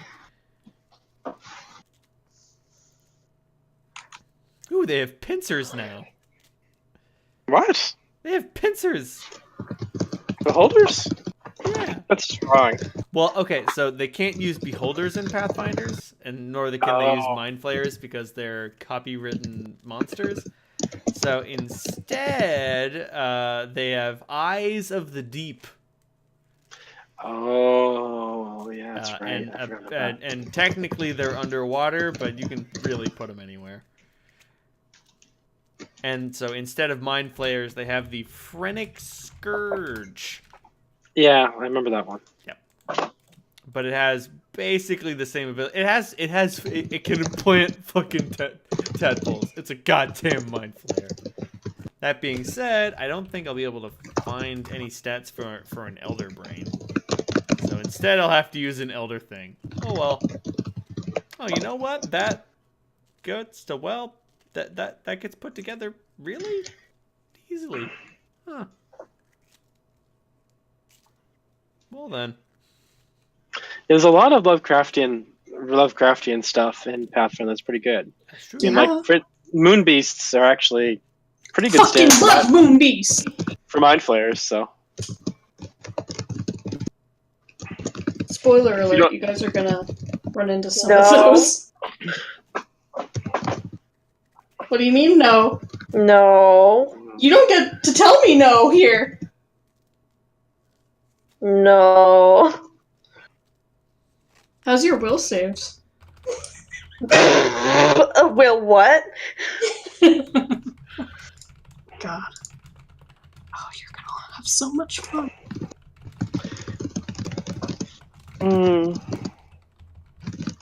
I can't believe Guillermo del Toro hasn't done that to Mountains of Madness yet. Please.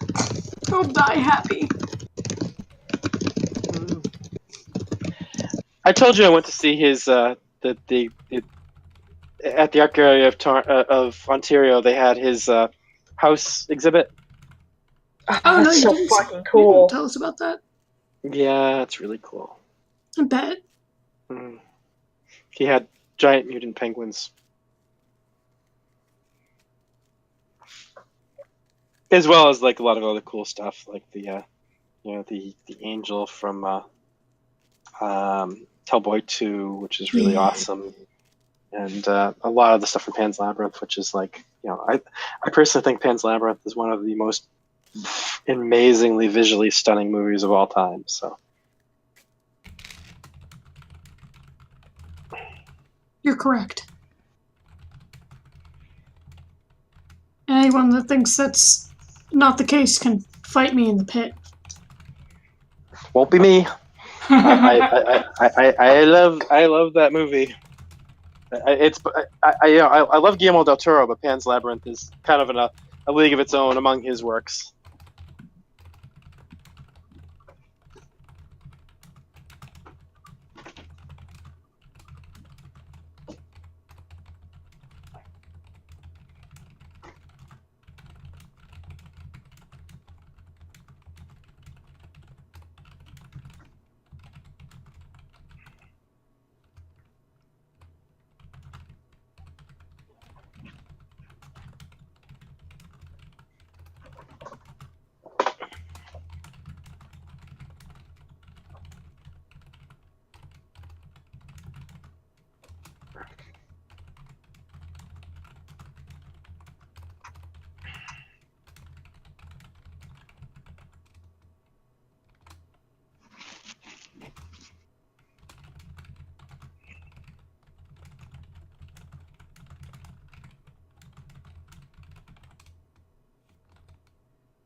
Alrighty then. I am fucking tuckered out. Can't imagine why. So I am gonna call it here. Okay. Everybody get 15,000 experience points for a fantastic session. If anybody wants to keep talking to this dragon on their own time, they can. If anything Hell important yes. happens, I'll tell everybody watching at home. Okay. But has anybody got... Dave, I saw you typing. Has anybody got any comments, questions? Well, I was going to do a little question to Kira to ask if she's listening.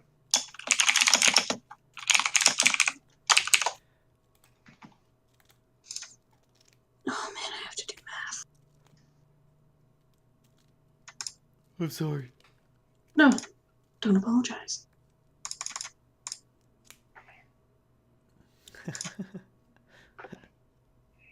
Elder things have all knowledges as class skills. So elder things, as in the Mounts of Madness, elder things, right? Right, but I mean, for the sake of the game, I kind of use them as Phrenic Scourge Elder Brains. Ah.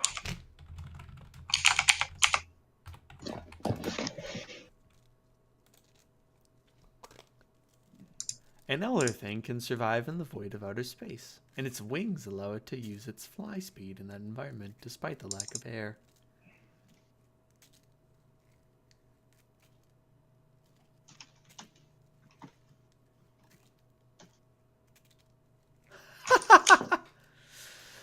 If it wishes, unlike other creatures with full starflight, an elder thing's ability to fly in outer space does not allow it to reach unusually high speeds. If it wishes to travel from one planet to another, it typically calculates the distance and then hibernates for the majority of the journey, relying on its momentum and inertia to carry it to its destination while it slumbers along the way.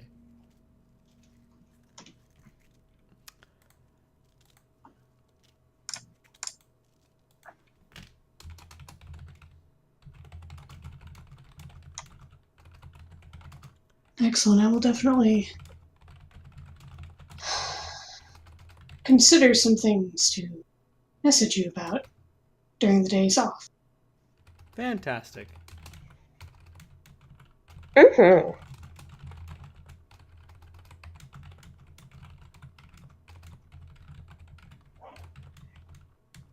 I love Chipoa. Oh, me too. They're amazing. She is a very cool character.